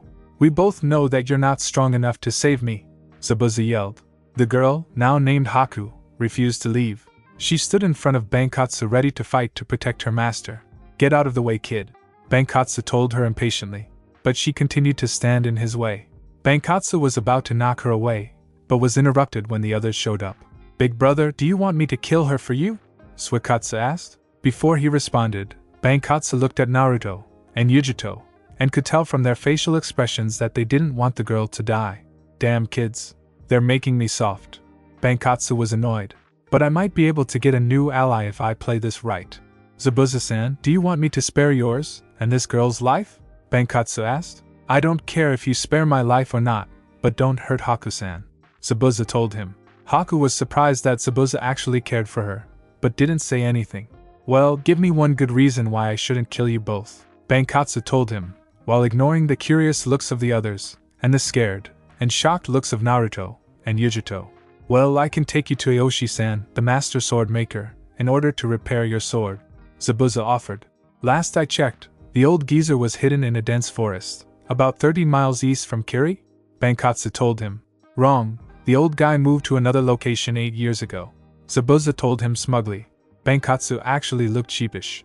"If you don't kill us, then I can show the way to him," Zabuza told him. "Why not just tell us how to get there?" Bankotsu asked. "Because there are too many directions, and the old geezer set up some traps, which could kill a few elites. Before you ask, he set up the traps, because he doesn't want to make swords for those he deems weak," Zabuza told him. "Well, how do we know you won't betray us?" Bankotsu asked. "Crap," Zabuza thought. "Sigh, alright. I'm Momochi Zabuza, vow on the honor of the 7 swordsmen of the hidden mist to never attack you, unless you attack me first," he vowed. "Well, that works for me," Bankotsu said, as he walked over and pulled Zabuza up. He handed Zabuza back his sword, and he happily accepted. Bankotsu also picked up the remains of Banryu. "Alright, I promised that I would show you to Aoshi-san. He's about a few days from here, so follow me." And with that, Zabuza led the others down another path. Bankotsu looked at the remains of Banryu, and frowned, while thinking that was some powerful acid if it was able to cause damage to Banryu. And so, they all began traveling to Aoshi, hoping he could fix their swords. As they were walking, Zabuza was thinking, "I know I've heard of Bankotsu-san before, but when?" 3 days later, Bankotsu, Zabuza, and the others were all outside a forest, and they could see some smoke rising from a chimney. "Alright, Aoshi-san is there. But don't forget that there are a lot of traps up ahead, so we need to be careful." And with that, Zabuza led the others into the forest. It was very dense, and they were traveling in a straight file, and 2 minutes later Zabuza spotted a trap. "Hold it. There is a wire on the ground, and by the looks of things, there are several wires. Try to avoid stepping on them, because they will probably trigger kunai to attack," Zabuza told them. They walked carefully around them, doing a good job of not stepping on them, but Makatsu, Naruto, Yujito, and Haku were having difficulty maneuvering. Unfortunately, Naruto accidentally tripped on a wire, which set off a kunai, but since Naruto was so small, it flew above his head and cut another hidden wire, which set off a trap, where several snakes fell. Everyone was able to dodge some of the snakes, but the rest fell on other wires, causing more kunai to be thrown at them. "The hell with this, let's run," Zabuza shouted. And so they ran, dodging snakes, avoiding stepping on some wires, and by the time they got past the wires, everyone, except Bankotsu and Jikatsu, had at least one scratch, and near the end of this, both Haku and Makatsu each had one snake bite. Naruto and Yujito were also bitten, but their biju would cure them, so they didn't have to worry. Mokatsu pulled out a scroll and unsealed some antidotes. I've encountered those snakes before, so I had brought the appropriate antidotes for them. Now we need to be careful, because giving the wrong antidote can cause more harm than good. Haku-san, do you know what kind of snake bit you? Mokatsu asked. I think I was bitten by a white snake, with green rings on it, Haku told him. Ah, an extremely poisonous snake indeed. You should hurry, and take this antidote, before the poison spreads anymore. Mokatsu handed her the antidote, and she happily took it. When she was done using it, she gave the bottle back to Mokatsu, who stored it away. He got out his own antidote, and used it. Alright, those should help us. We were very lucky that we were only bitten by one snake, otherwise we would have died. Now I believe we should continue with getting to Aoshi-san? Mokatsu suggested. Alright, let's get going, Bankotsu told them. They continued, and a few minutes later avoided a very well-concealed spike pit. This is going to be so troublesome, Bankotsu thought. 1 hour later. Damn that old geezer. His traps are 3 times harder than the last time I was here, Zabuza yelled. They had gotten through the forest, and to say everyone was pissed would be like saying Jiraiya is just a little perverted. A huge understatement. They were in front of Aoshi's house, and it was rather large. It had a door that Kayakatsu could barely squeeze through, and the house was large enough for all of them to spend the night if they wanted. Bankotsu walked over to Aoshi's door, and politely knocked. When it opened, Bankotsu tried to strangle the old man, only to be held back by the others. Who are you? To try and strangle an old man such as myself is crazy. What did I do to you? The old man asked. The old man, Aoshi, looked like he was in his 50s. He was a tall and well-muscular man. He also had brown eyes and a short beard. You forgot about me, old man? Zabuza asked. Ah, Zabuza-san, it's been a while. How is your sword? Since I was never able to complete it due to your impatience and arrogance, I am curious as to how it is. Aoshi told him, still mad about him taking the sword before it was finished.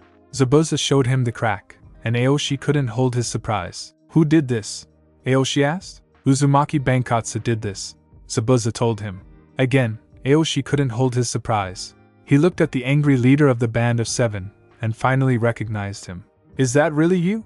I haven't seen you in years. What brings all of you here? Aoshi asked. Bankotsu finally broke away from the others, and responded. Well, I cracked Zabuza-san's sword, and he used to melt mine. We were hoping you could repair them, Bankotsu said. Well, judging by the looks of Banryu and Zabuza's sword, it will take a while to repair them, but I can still do it, he said. Also, there are a couple of other things I want, Bankotsu told him. What is it? Aoshi asked curiously. I want you to make a sword for Naruto-kun, and can you make some claws for Yujito-chan? Bankotsu asked. The others were shocked, especially Naruto and Yujito. Sure, no problem. You can all stay at my house until the weapons are made. There are plenty of rooms for all of you, and there are some futons and closets in your rooms, so you can rest if you want, Aoshi told them. Bankotsu nodded, and he and the others went inside, and each went into their own rooms. These new weapons are definitely going to be interesting, Bankotsu thought, as he got out a futon and slept, his weariness finally catching up to him. It had been a week since Bankotsu and the others encountered Aoshi, and in that time, Zabuza's and Bankotsu's swords were repaired. Aoshi was currently talking to Naruto. Naruto-san, do you know why Bankotsu-san and Zabuza-san trust me to make their swords? The old man asked. No, why do they? Are you old friends or something? Naruto asked curiously.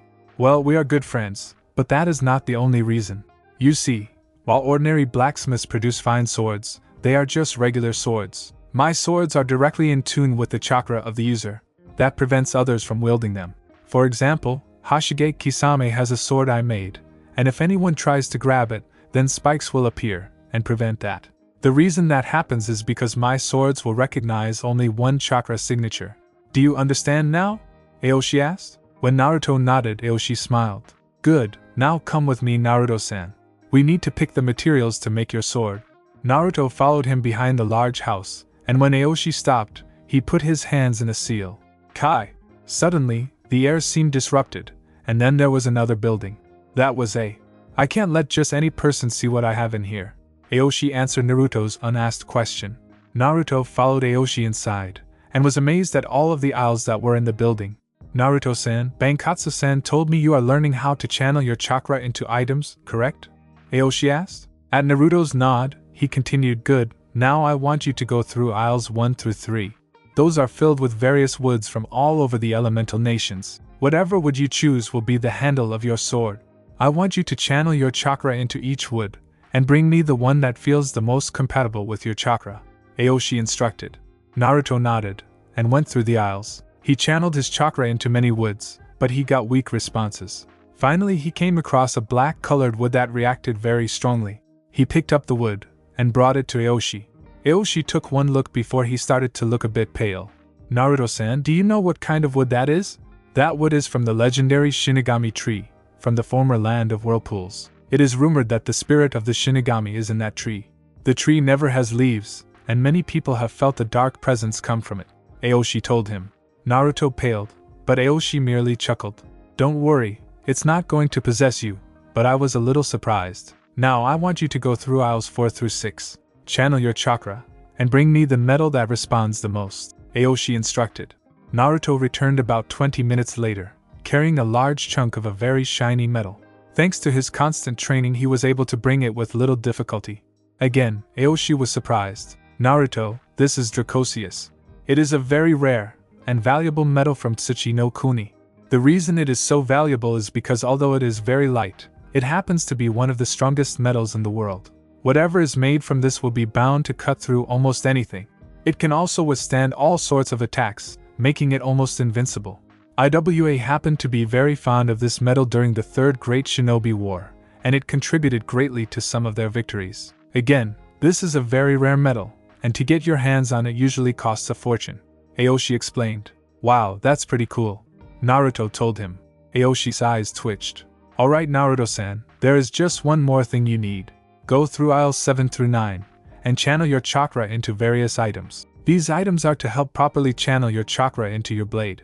Without them, your ability to channel chakra into your blade will be impaired, Aoshi told him. Naruto walked through the aisles. There were various items, from shark teeth to vials of slug slime. So far nothing seemed to react with his chakra properly. That is at least until he came upon, interestingly enough, a fox fang. He brought the fang to Aoshi. A fox fang. Nobody ever had a fox fang before. This is going to be a very interesting sword indeed.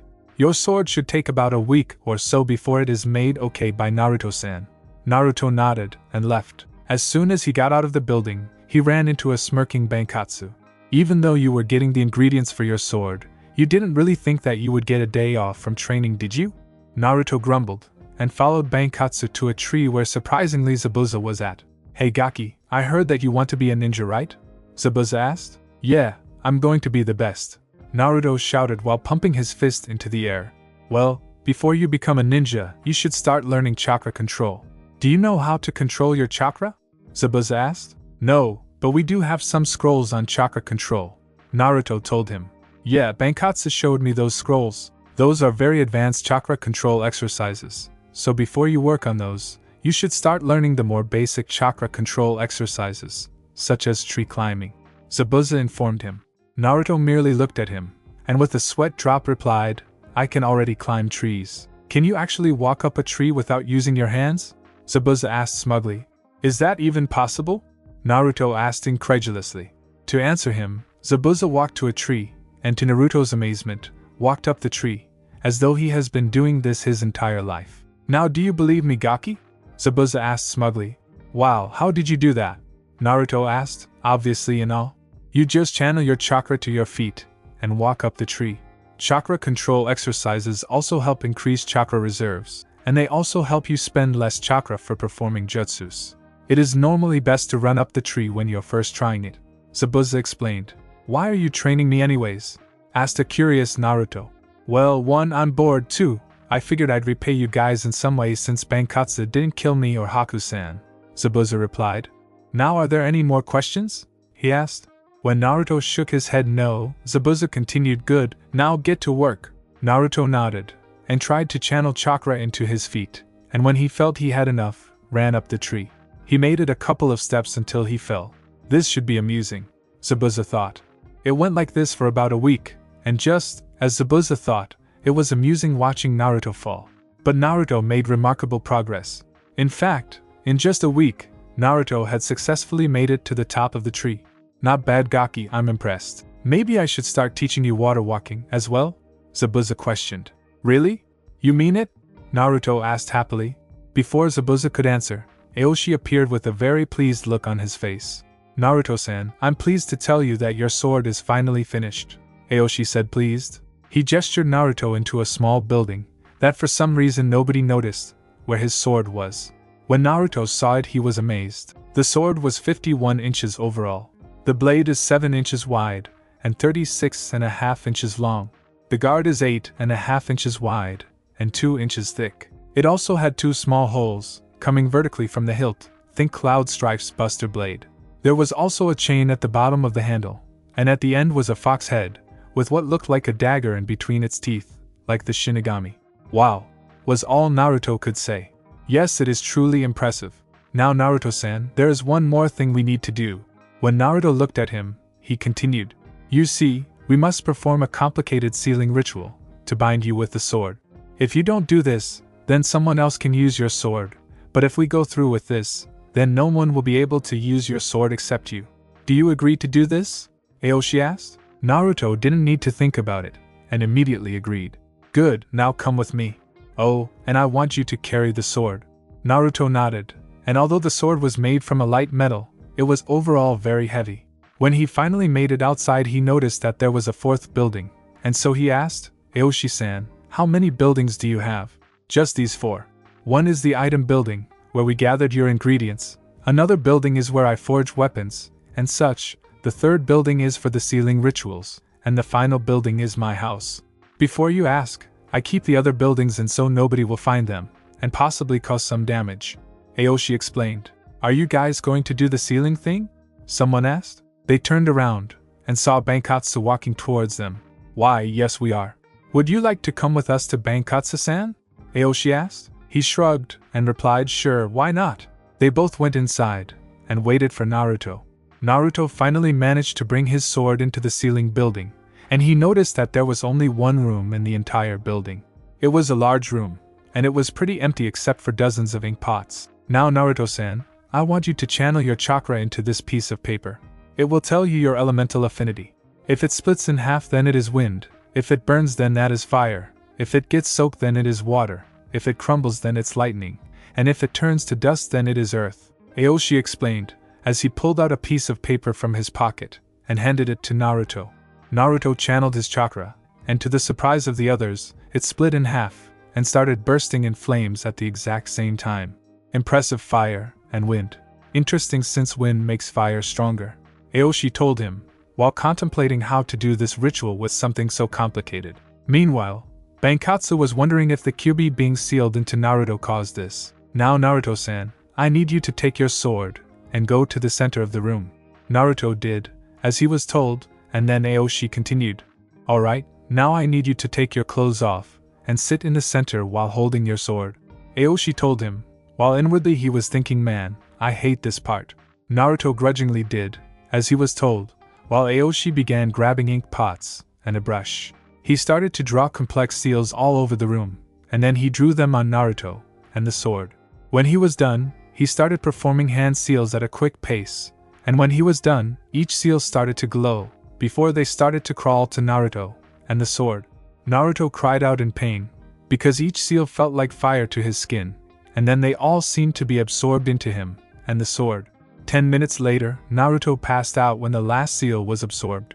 Well, I'd better bring the kid back to the house, Bankotsu said. He wrapped a blanket over Naruto, and then picked him up, and he was sure that Naruto's hand was wrapped around the sword. The next day, Naruto woke up with a groan, as he slowly got up. He noticed that his hand was still on the sword, and he suddenly remembered what he and Kyuubi talked about when he passed out. Flashback. Naruto woke up to a low growl. When he looked around, he noticed that he was in front of Kyuubi's cage. Well, Gaki, it's been a while, Kyuubi told him. Hi, Fuzzy. Naruto greeted me. Why, you insolent whelp? You need to show respect to your superiors, Gaki. Kyuubi growled at him, obviously annoyed at the nickname. Whatever, Fuzzy, so what do you want? Naruto asked, completely oblivious to the fact that Kyuubi was growling viciously. Grr, I noticed that you recently got a new sword, and it is quite interesting. The reason I called you here is because I don't want you to give such a powerful sword a stupid and idiotic name, Kyubi told him. Is that the only reason you called me here? Naruto asked. No, the reason I called you here was so we could discuss the meaning of life. Of course, the naming of the sword is why I called you here.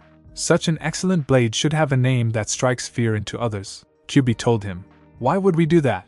Naruto asked, confused. Because many excellent swordsmen have given great names to their swords, and I want this one to have a name. Luckily for you, I have just a name in mind, Kyubi told him while smiling. Well, what is it? Naruto asked curiously. Kyubi smiled a toothy grin and told him. Yeah, that sounds pretty cool. Naruto told him. Glad you agree, though I have one more request. Kyubi asked. What is it? Naruto asked. With your permission, I would like to open a mental link. This will allow us to communicate without you coming here.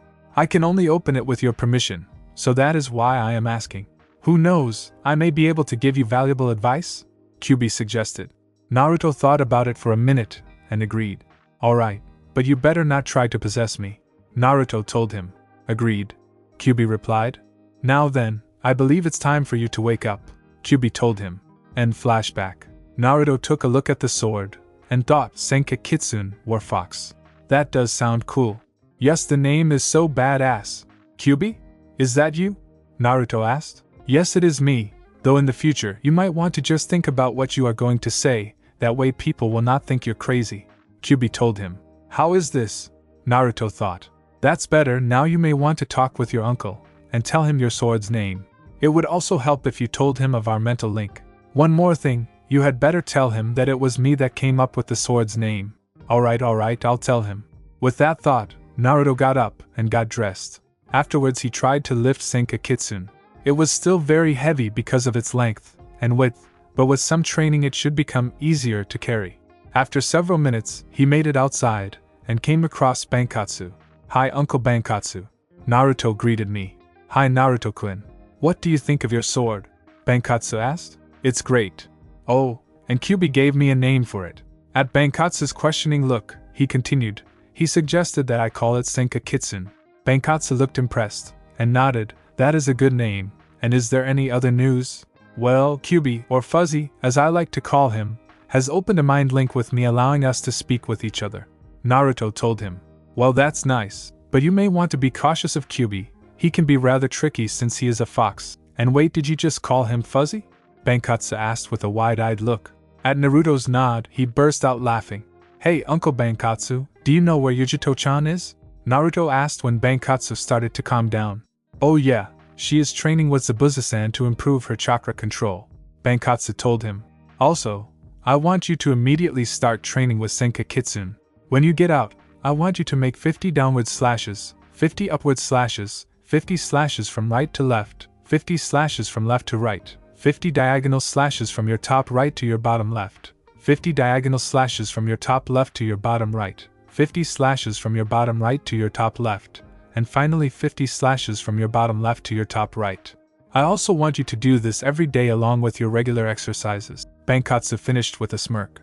Naruto had to pick his jaw up from the ground. This guy was a sadist. While walking out, he kept grumbling about sadistic uncles. When he got outside and started working, he vaguely wondered how Yujito's training was going. With Yujito's training was going rather well. Because she didn't have as much chakra as Naruto, she was having a slightly easier time with the exercise. But she still had a lot of chakra thanks to Nibi, so the exercise was still difficult. Suddenly Aoshi appeared and started talking to Yujito. Yujito-san, would you mind coming with me?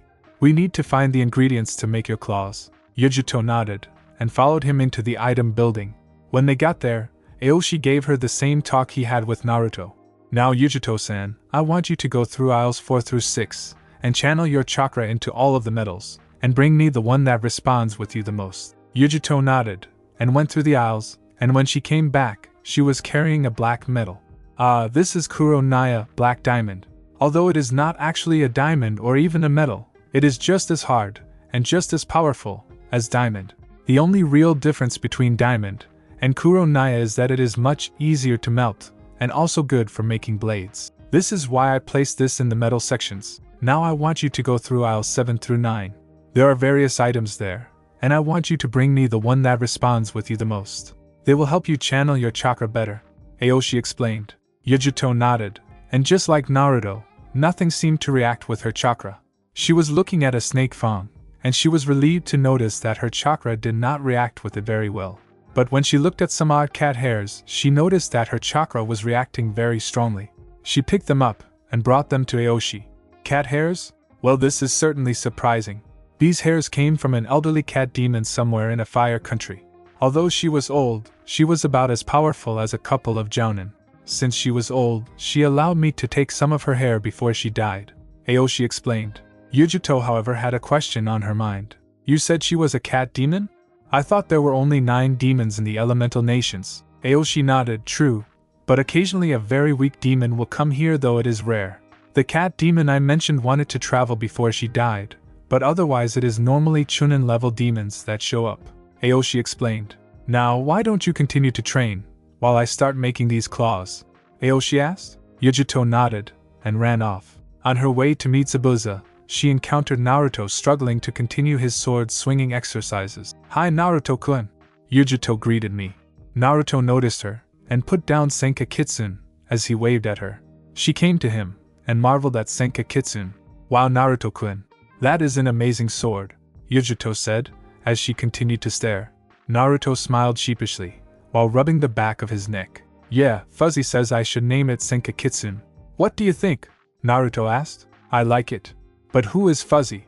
Yujuto asked. Kyubi. Naruto explained. Yujuto burst out laughing. Only Naruto would have the guts to call one of the most powerful entities in existence Fuzzy. Suddenly they were interrupted. Naruto-kun, did I say you could stop training? Bankotsu asked, as he appeared behind him. Girl, get your ass back here so you can continue this exercise, Zabuza yelled from across the clearing. While Naruto was mumbling about evil and sadistic uncles, Yujuto was running to Zabuza while mumbling about crazy, eyebrow-less sadists. It would be another 5 days until the claws were made. During that time, Naruto would slowly start getting used to Senka Kitsune, and Yujuto would master the tree-climbing exercise. Then Aoshi appeared, and showed Yujuto her claws. She was amazed at them. They looked like cat paws that slid on their hands, and they were as black as night, but the nails at the end were very sharp. The claws were also as red as blood, but each paw was twice the size of her hands. Aoshi-san? Yujuto asked nervously. When he looked at her, she continued. How can I use these claws when they won't fit? Aoshi merely smiled, and explained to her the ritual that will bind her with her claws, and Jikatsu decided to accompany them when they went through with the ritual. Apparently Aoshi had Yujuto carry her claws to the building. Aoshi gave her the same kind of paper that he gave Naruto a week before, and he also explained to her what action means. To the shock of both adults present, Yujuto's paper crumbled, and started getting on fire at the same time. Is the fire because of Nibi's presence? Jikatsu thought. Afterwards, the ritual was performed, and just like Naruto, Yujuto passed out. In Yujuto's mind, Yujuto found herself in front of the cage that contained Nibi, and unlike Naruto, her mind did not look like a sewer. Instead, her mind looked like an ancient Egyptian throne room, and the cage containing Nibi took up over half the room. The room itself was about 8 times larger than the average Egyptian throne room. To complete the mindscape, there were hieroglyphics adorning every inch of the walls. Nibi helped point out suggestions so that the room looked as realistic as possible, because Nibi was very fond of ancient culture. Hi Nibi-san. Yujuto greeted me. Hello kitten. Unlike most other Jinchuriki, Yujuto got along with her rather well.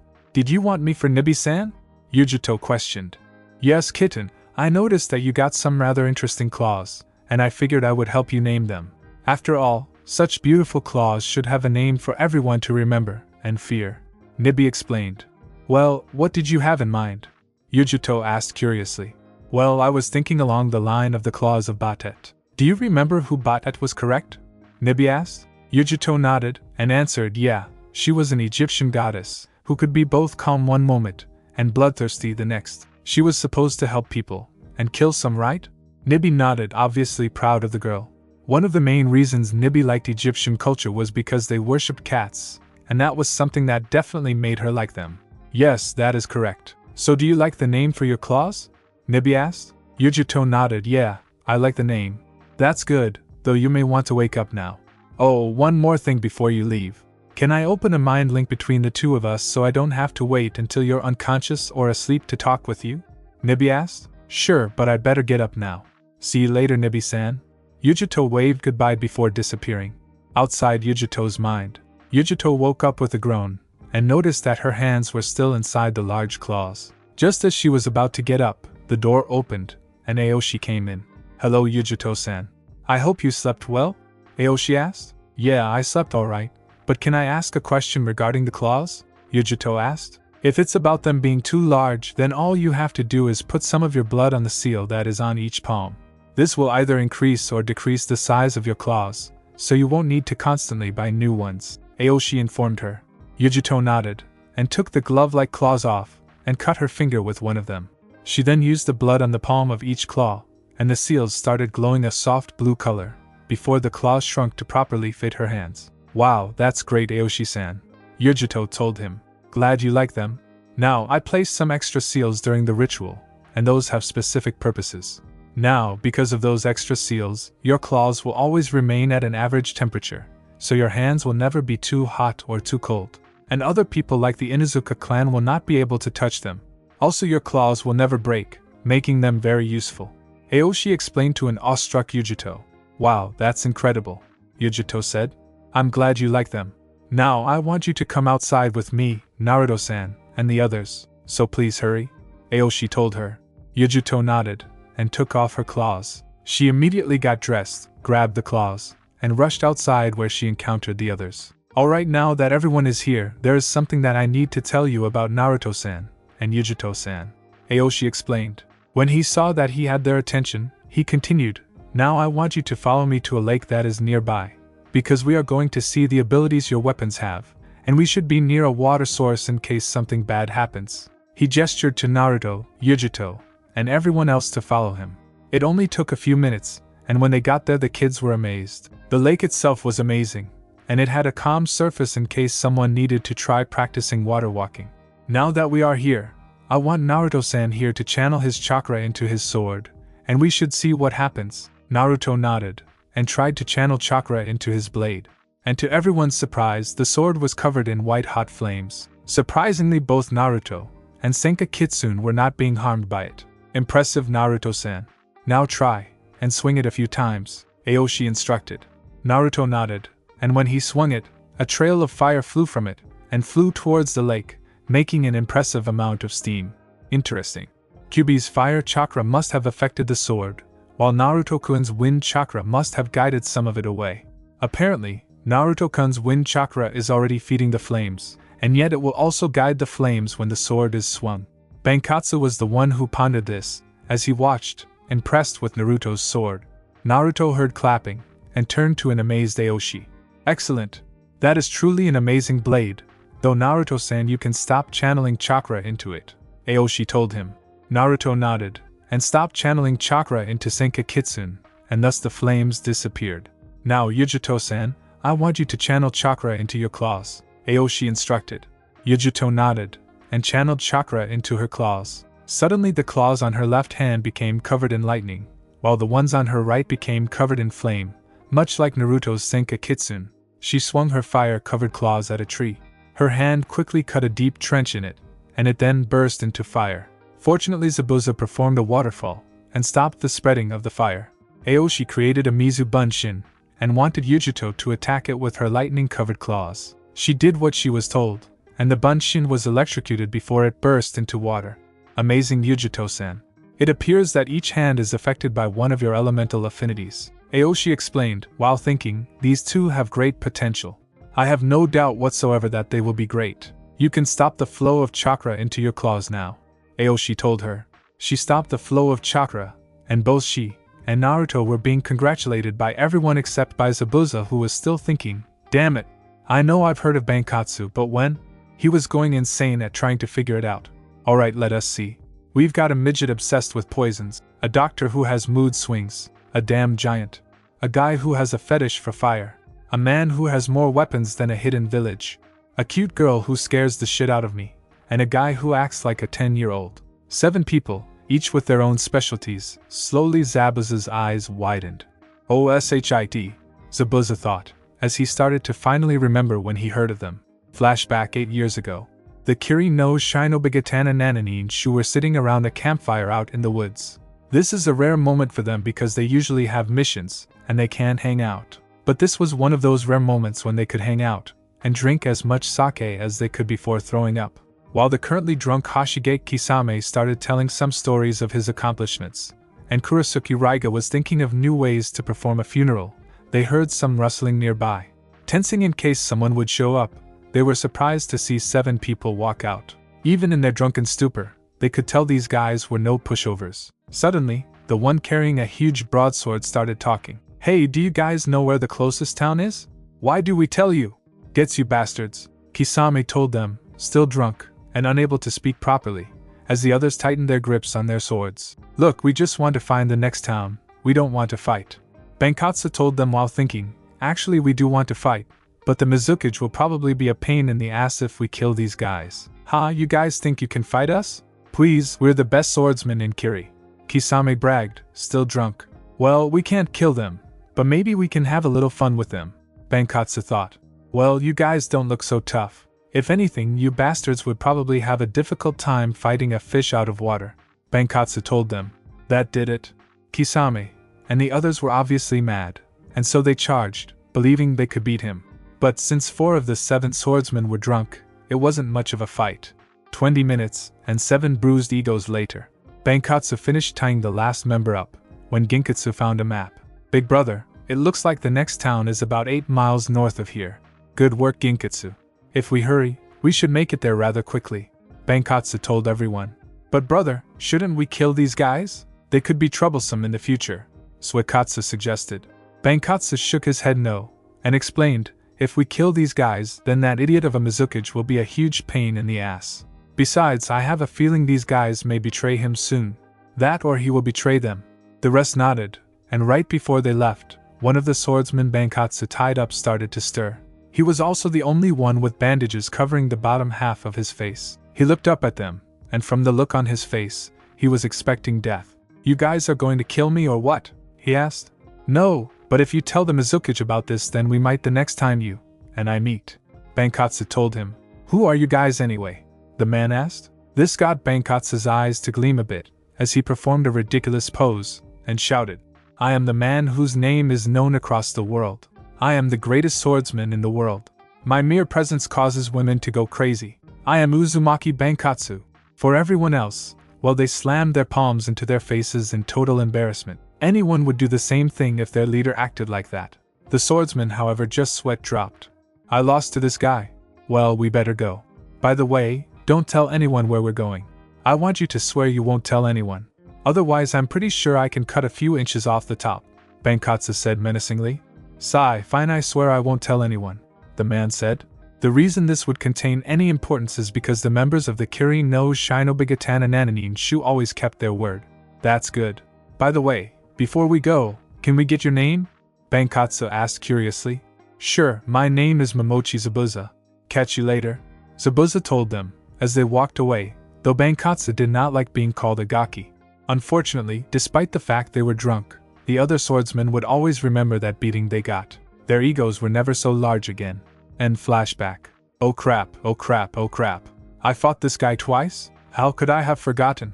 Please Kami, don't let him remember. If he finds out, he may either finish his work, or he will hold it over my head till the end of time." These were the thoughts of Zabuza, who didn't notice Bankotsu walking behind him. "Hey Zabuza-san?" Bankotsu questioned, only for Zabuza to jump and turn around. "Why yeah?"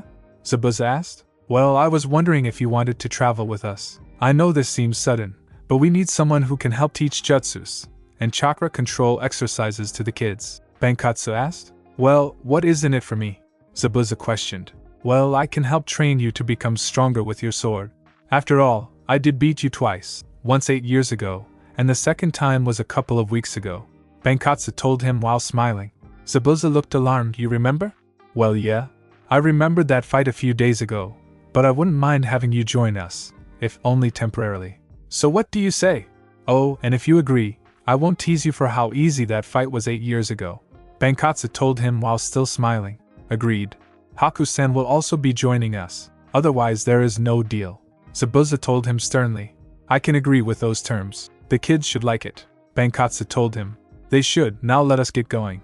They're probably wondering what we're talking about, Zabuza said. As they were walking, they both had the same thought. Things are really going to be interesting with them around. It had been a few days since Naruto and Yujito received their weapons, and their training with them was going very well. Soon after Zabuza accepted the offer to temporarily travel with the band of 7, Aoshi approached him with a question. Zabuza-san, can I ask you something? Aoshi asked. Sure, what is an old-timer? Zabuza asked while ignoring the twitch of Aoshi's eye. You have been traveling with Haku-san for a while, haven't you? Aoshi asked. Yeah. What of it? Zabuza asked curiously. Well, I was wondering. Since you are a nuke nin, you must encounter a lot of hunter nin, so some of them would probably have threatened Haku-san in order to defeat you. So I was wondering, do you protect Haku-san, or do you train her to attack at either close range or long range? Aoshi asked. Well, I normally train Haku-san to attack from long range, but she is also adequate in close combat, explained Zabuza. Well, I was wondering if you're not around to protect Haku-san, and someone gets too close to her, will she be able to properly fight off her opponent?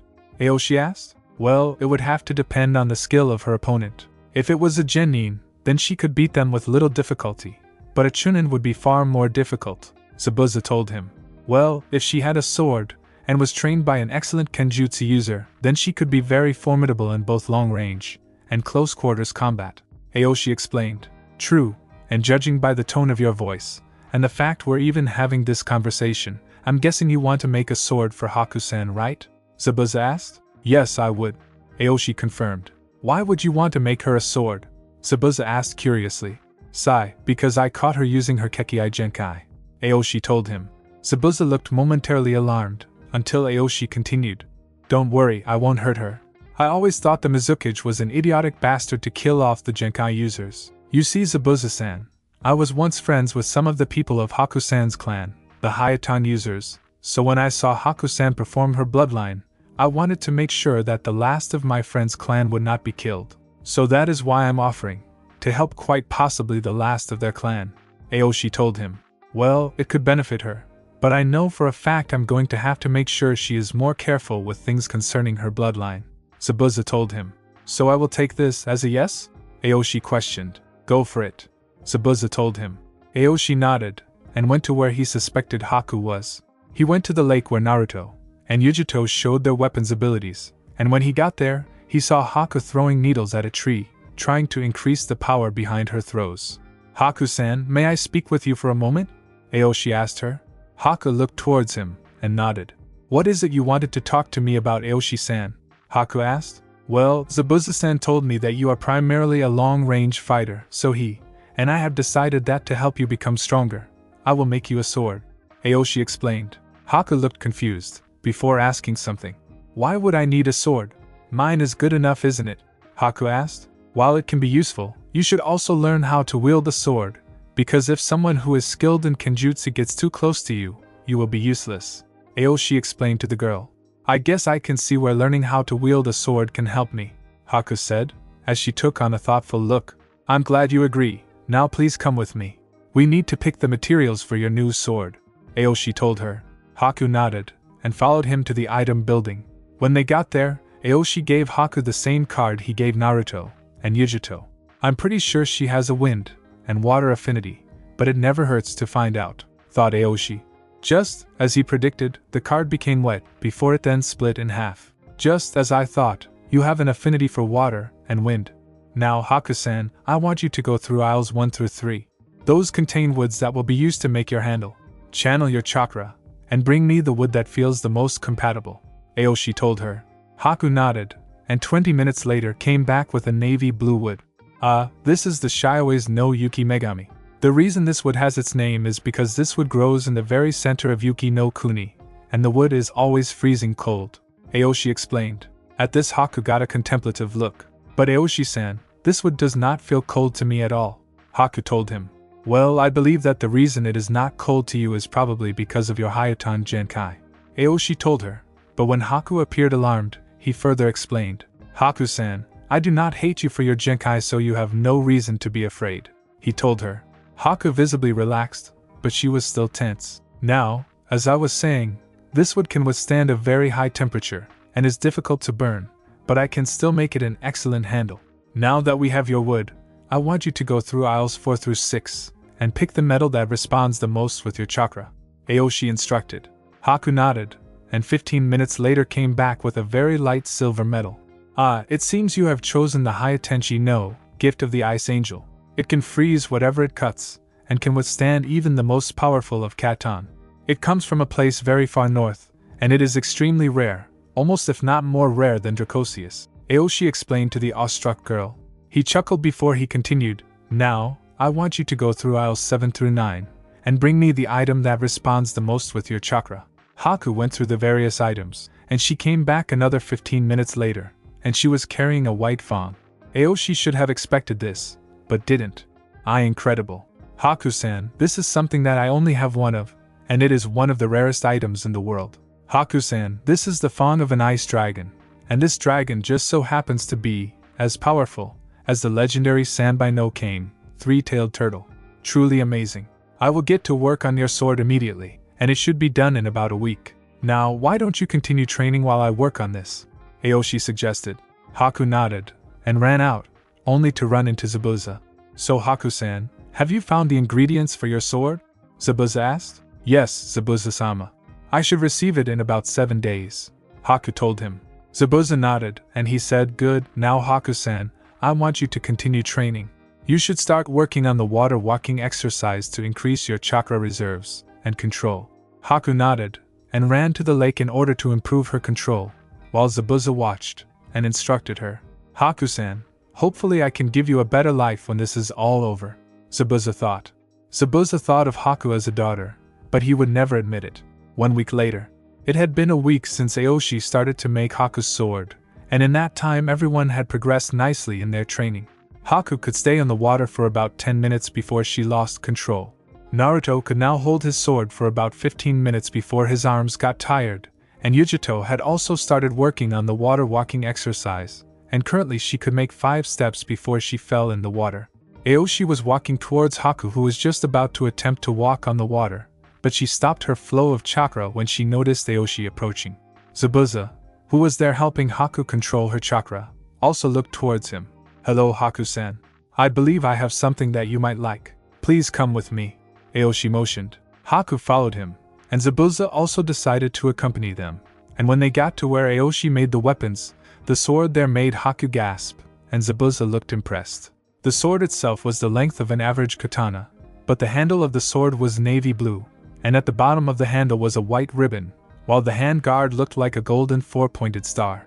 The blade was light silver, and like Aoshi said, it could freeze whatever it cut. "Now Haku-san, I want you to come with me to the ceiling building, so we can bond you with your sword. Zabuza-san, you can come with us if you want," Aoshi suggested. "Damn right I'm coming. Like I would ever miss such an occasion," thought Zabuza, while outwardly he just shrugged. "Good. Now follow me you two," Aoshi told them. Zabuza and Haku followed the old man to the ceiling building, and once they got there, Aoshi had Haku get undressed while he started to draw seals everywhere. Once the seals were in place, Aoshi performed a set of hand seals, and when he was done, he activated the seal array. Haku felt the seals all over her body start feeling as though they were on fire, until she passed out from the pain. "I'll take her back to the house, so she can rest," said Zabuza, as he wrapped a blanket around Haku, and picked her up, and he made sure Haku's hand was holding her sword, as he carried her over to the house. The next day, Haku awoke from a very nice sleep, and when she got up, she noticed a beautiful sword to her left. "Is this mine?" thought Haku. She then remembered the ceiling from yesterday, and suddenly realized that this was her sword. She got up, got dressed, picked up her sword, and went downstairs where she encountered Zabuza. "Haku-san, glad to see you are alright. Come on outside, Aoshi-san would like to see your sword's abilities," Zabuza told her. Haku nodded, and followed Zabuza outside where Aoshi and the others were. Aoshi directed her to a separate clearing away from the lake, and away from his buildings. When they got to the clearing, Aoshi spoke again. "Haku-san, I want you to channel your chakra into your sword, so we can see what happens," Aoshi told her. Haku nodded, and channeled chakra into her sword. When the blade started to glow, Haku swung horizontally with all her might, and to her, and everyone's shock, a large winged, Chinese ice dragon with red eyes flew out, and struck a tree. The tree was obliterated, and the dragon continued on where it completely froze the next tree. That was amazing, Haku-san. Now I want you to do the same thing, only instead of swinging, try stabbing the blade into the ground. However, before you do, please wait until I create a Mizu Bunshin, okay? Aoshi asked, and without waiting for an answer, he went back to the lake. When he came back a few minutes later with a Mizu Bunshin, he instructed Haku to do what he told her, while he also instructed everyone to get far away. Alright, Haku-san, stab the blade in the ground. The Mizu Bunshin told her while everyone was a safe distance away, though they did not know why. Haku charged chakra into her blade again, and stabbed the blade into the ground, and the effects were surprising to say the least. Ice spread from Haku's sword, and completely froze everything within a 5-foot radius, including the Bunshin and some trees. When Aoshi instructed everyone to get close, they were surprised by what happened. Zabuza just so happened to speak the thought that plagued everyone's mind. Holy crap, Zabuza murmured. The others couldn't help but agree, while Haku looked sheepish. So, Haku-san, what do you want to name this interesting sword? Aoshi asked curiously. Haku contemplated for a moment before answering. I think I'll call it Doki no Kori Megami. I believe this translates to Wrath of the Ice Goddess. Haku told them. Ah, a fitting name for such a sword. Now Zabuza-san, Bankotsu-san, can I speak with you two for a moment? Aoshi asked. They nodded, and followed him away from everyone else. What is it you wanted to speak with us about, old man?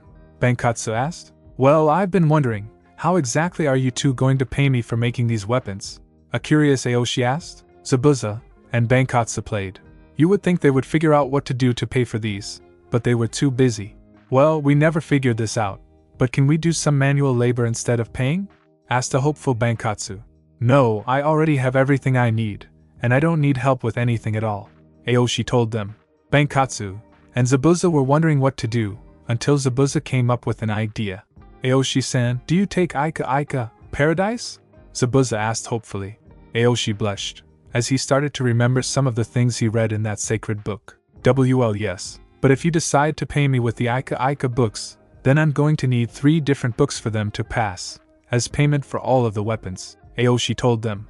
Well, I have Ika Rangers. Bankotsu-san, do you have any Ika books to help pay for these weapons? Zabuza asked. Well, Mukatsu has Ika Vacation, and Renkatsu has Ika Heroes. I can probably get them to give away the books, but it may upset them, Bankotsu said, as he walked back to the others. A few minutes later Zabuza and Aoshi could hear 2 people yelling. Hell no! Bankotsu-san must have told them about the payment, Zabuza told Aoshi. They saw Bankotsu approaching, and following him were Renkatsu and Mukatsu, both crying. Alright guys, time to give them up, Bankotsu said. With shaky hands, both Mukatsu and Renkatsu handed their copies of the Ika series. Just hurry, and take it. Renkatsu managed to make out while the flow of his tears increased. Aoshi wasted no time in grabbing the 2 books, while Zabuza brought out his book. The payment has been fulfilled, Aoshi told them, as he grabbed Zabuza's book. Everyone nodded, and they went back to the clearing where the others were. Now, since I am sure you will be leaving soon, I need to get a sheath for both Haku-san and Naruto-san. I will be back in a few minutes. And with that, Aoshi walked away to get a sheath. Bankotsu led the others to the clearing where the buildings were, and he immediately had Naruto continue his exercises, while Zabuza instructed Haku how to use her sword. About 10 minutes later, Aoshi came back carrying 2 sheaths. One of them is dark blue, which he gave to Haku, while the other was rather large, obviously meant for Naruto. It was just an average black color, but the size was what made it different from other sheaths. Aoshi was also carrying a pouch made of some foreign material that he gave to Yujito. Yujito-san, this pouch is for your claws, and just so you know, this pouch is made from a very strong material so your claws will not cut it and fall out while you are traveling, Aoshi explained to the curious girl. Haku tied her sheath horizontally behind her back since it was longer than the 8-year-old. If she tied it vertically behind her, then it would have dragged on the ground when she was walking. Naruto was currently tying his sheath around his back, and it had to be tied diagonally to decrease the amount of things it would normally bump against while Naruto was walking. Unfortunately, since it was still bigger than him, it would still drag on the ground until Naruto was taller. Well, why don't you all stay the night, and then continue traveling in the morning when you are all rested up? Aoshi asked. Sure, and to make sure everyone else is tired, the kids will have to start their exercises all over again, Bankotsu said with a menacing smile, while the kids went pale. "Why aren't you guys training? Get to work!" Bankotsu yelled. The kids scurried off, desperate to get away from the sadist, while the adults just chuckled. "Now while you're instructing them, I will get some reading done," Aoshi told them with a perverted chuckle. It was a happy moment for them except for two people. Those brats had better appreciate those weapons after what we had to use to pay for them. These were the thoughts of Renkatsu and Makatsu, who were still upset about the payment for the weapons. That night when the kids went to bed, they would be sore, tired, and very angry, and they would fall asleep faster than you could say ramen. The next day, Naruto and the others were in front of Aoshi, ready to leave. Earlier that morning, Bankotsu told them that Zabuza and Haku would be joining them. Needless to say, they were surprised, but they were also excited. "Well, it was nice having you all here, but it's time to go," Aoshi told them. "Since I am sure you won't be going to Kiri, it would be wise for you all to go northeast of here. There are no traps in that section, and hardly anyone goes through there," Aoshi told them. "Thanks, old man, and you're right, we're not going to Kiri. The only reason we came to Mizuno Kuni was to improve the kids' knowledge, and to have you make these weapons. Thanks, by the way," Bankotsu told him. Aoshi nodded, and replied, "No problem, glad I could help. As for you, kids, make sure you treat your weapons with respect, alright?" The kids nodded, and Aoshi turned his attention back to Bankotsu. "Bankotsu-san, you had better not let up on those kids' training," Aoshi told him. "Don't worry, I won't." "Well, goodbye, old man. Hopefully we'll see you again," Bankotsu said, as he and everyone else began walking away. The kids were waving goodbye while trying to keep up to the adults. "Goodbye, Bankotsu-san. You had better take care of those kids, because they are destined for great things in the future." With that thought, Aoshi went back to his house to catch up on some reading. 5 hours later, everyone was walking, hoping to reach another town that had a port. As they were walking, they came across a small bandit camp, but they were careful to remain hidden from the bandits. Bankotsu pulled the others aside and began to whisper. "Alright guys, it looks like there are at least 30 bandits in that camp, and I want Naruto-kun, Yujito-chan, and Haku-san to kill these guys," he told them while noticing the shocked looks of the others. "Now I know what you are thinking, but this needs to be done. The kids will not grow if they only practice. They need to start having battle experience." The others grudgingly nodded in agreement. "Now kids, I want you to kill as many as you can. These bandits are the lowest forms of life. They cause pain and suffering to innocent people for their own amusement. Don't hold back against them, because they will not hold back against you," Bankotsu told them.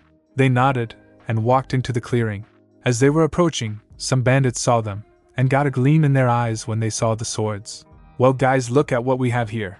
A little boy and 2 little girls, one of them, a really fat and ugly guy, said. The guys got lecherous looks in their eyes when they looked at Haku and Yujito. "Do you think you can beat us, you fat pig?" Naruto asked mockingly. "You little brat," the fat man yelled, as he withdrew his sword and charged Naruto blindly. Naruto smirked as he dodged to the side and withdrew Senka Kitsune.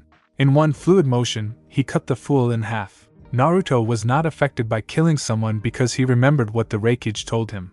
What would these people do if I didn't kill them? Naruto thought. The bandits were shocked, but that quickly turned to anger as they recklessly charged. Naruto smirked as he charged chakra into his blade and swung, releasing a wave of fire from Senka Kitsune. The fire enveloped 10 bandits, and their screams could be heard from miles. Yujito withdrew her claws and charged chakra into them, as the claws on one hand became enveloped in lightning, and the others were covered in fire. She blocked a sword strike with her left hand, and the electricity from her claws raced through the sword and electrocuted her attacker. The electricity went to his heart and killed him. She charged and jumped over a poorly done horizontal slash, and used the claws on her right hand to slash another bandit's face. The man screamed as the fire-covered claws slashed through his face, and some flame left over from her claws spread over his head. He died soon after. Unfortunately, the death caused her to freeze up, and she would have been cut in half by an approaching bandit if Haku did not cut the fool in half. Haku charged chakra into Doki no Kori Megami and swung horizontally, releasing an ice dragon at 5 approaching bandits. "Yujito-san, snap out of it," Haku yelled to the frozen girl. "We need you, so snap out of it." That shook Yujito from her frozen stupor, and she charged again. She used her right claw to slash a man in the stomach, and the flames from her claws caught the man's clothes on fire. Soon the fire spread, killing him. "Thanks for your help, Haku-san," Yujito said. You're welcome, now go help Naruto-san. I'll take care of these guys, Haku said. Yujito nodded, and raced over to Naruto while killing any bandits in her way. Now I think I know what to do with you scum, Haku said menacingly. She was surrounded by 10 bandits, and, as they charged at her, Haku charged chakra into Doki no Kori Megami, and plunged the sword into the ground where ice quickly spread, and covered everything within a 5-foot radius, including the bandits. Haku could tell immediately that they were dead. Naruto and Yujito finished off the others quickly, only to hear Bankotsu clapping. Way to go guys, you all did a wonderful job. I am very proud of all of you, but Yujito-chan, do you need to talk about your first kill? Asked a concerned Bankotsu. Why yeah, I don't exactly feel right about killing them, Yujito said with her head cast down, and some tears falling. Well Yujito-chan, just remember what the Reikage said to Naruto. What would these people have done if I didn't kill them? You were helping prevent innocent people from suffering a cruel fate in the future. Feeling remorse for killing others is what makes us human, Bankotsu said, as he knelt down in front of the girl. Yujito looked up, and her tears were stopping, and then she spoke, Thank you Bankotsu-san. Bankotsu nodded, and then he turned to everyone. Alright guys, let's check these tents to see if there is anything useful, Bankotsu said. Everyone nodded, and searched the tents. They found some money though not much, and they found some kunai. Alright, now that we're done here, let's go, Bankotsu said. And so they left, and after 30 minutes of walking, Naruto asked a question. Hey Bankotsu Hakufu, Uncle Bankotsu, where are we going next? Well, I was thinking that we will go to Suna next, Bankotsu told him, as he continued walking. As they were walking, Naruto let a thought cross his mind. I wonder if there is anything interesting in Suna. It had been a month since the Band of Seven, and their new companions left Mizu no Kuni. Right now, they were on their way to Kaze no Kuni, in order to go to Sanagekure no Sato. However, one of the youngest people in the group had a little problem. Damn it! Yes, Uzumaki Naruto once again tripped because of his large sword. Since the sword was more than twice his size, it kept snagging itself on branches, roots, and other things. It was pretty funny at first, but after a while it was getting annoying. We just had to get him a sword. I can't believe I didn't decide to wait at least another decade. I bet Aoshi planned this from the start. Make Naruto-kun a sword, but make it too big. Lousy old men, and their pranks, Bankotsu thought angrily. They were nearing Suna, but they had to make a quick stop at another town in order to get everyone there a disguise, except for Naruto, Haku, and Yujito. They didn't need a disguise going to Kumo since Bankotsu knew a council member turned Reikage, but everyone pretty much agreed that going to a village like Suna, where they knew no one in high positions, it would be better to get a disguise so that no shinobi would try to kill either them or Zabuza.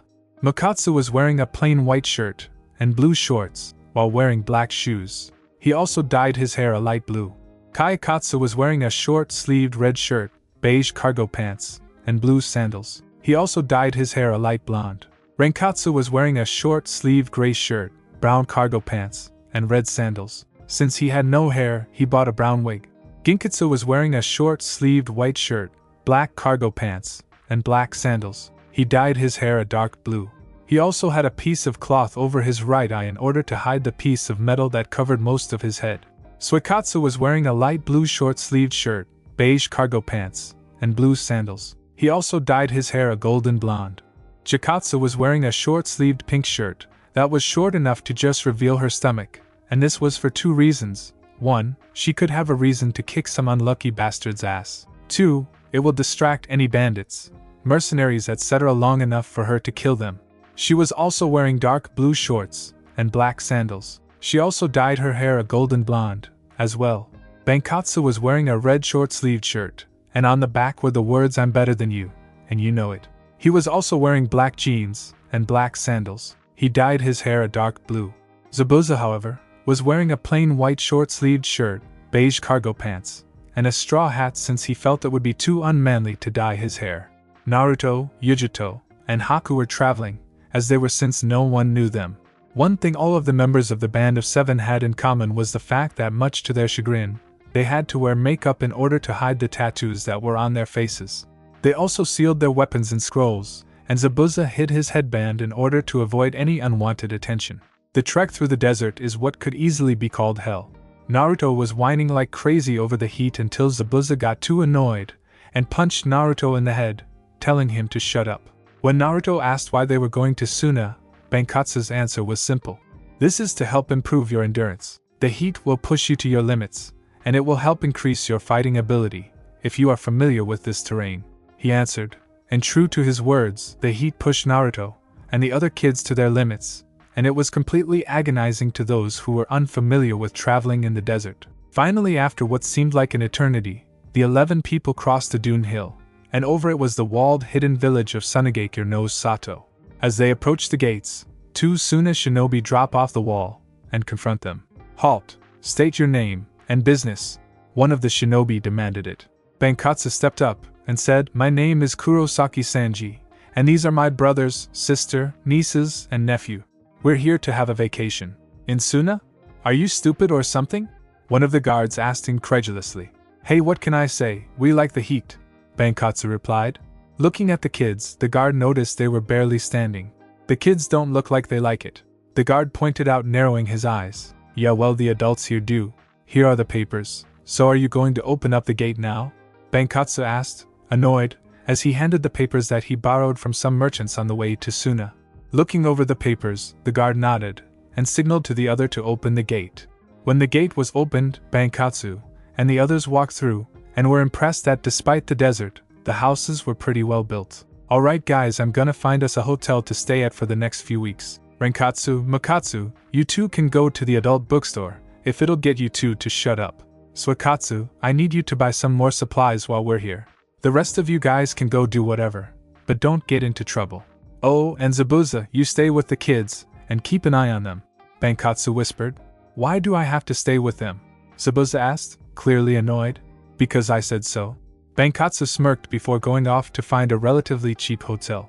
Muttering a string of curses, Zabuza reluctantly took the kids to a playground, only because they were giving him the look. Over the course of being with the band of 7, Zabuza started to interpret the looks Naruto and Yujito gave him.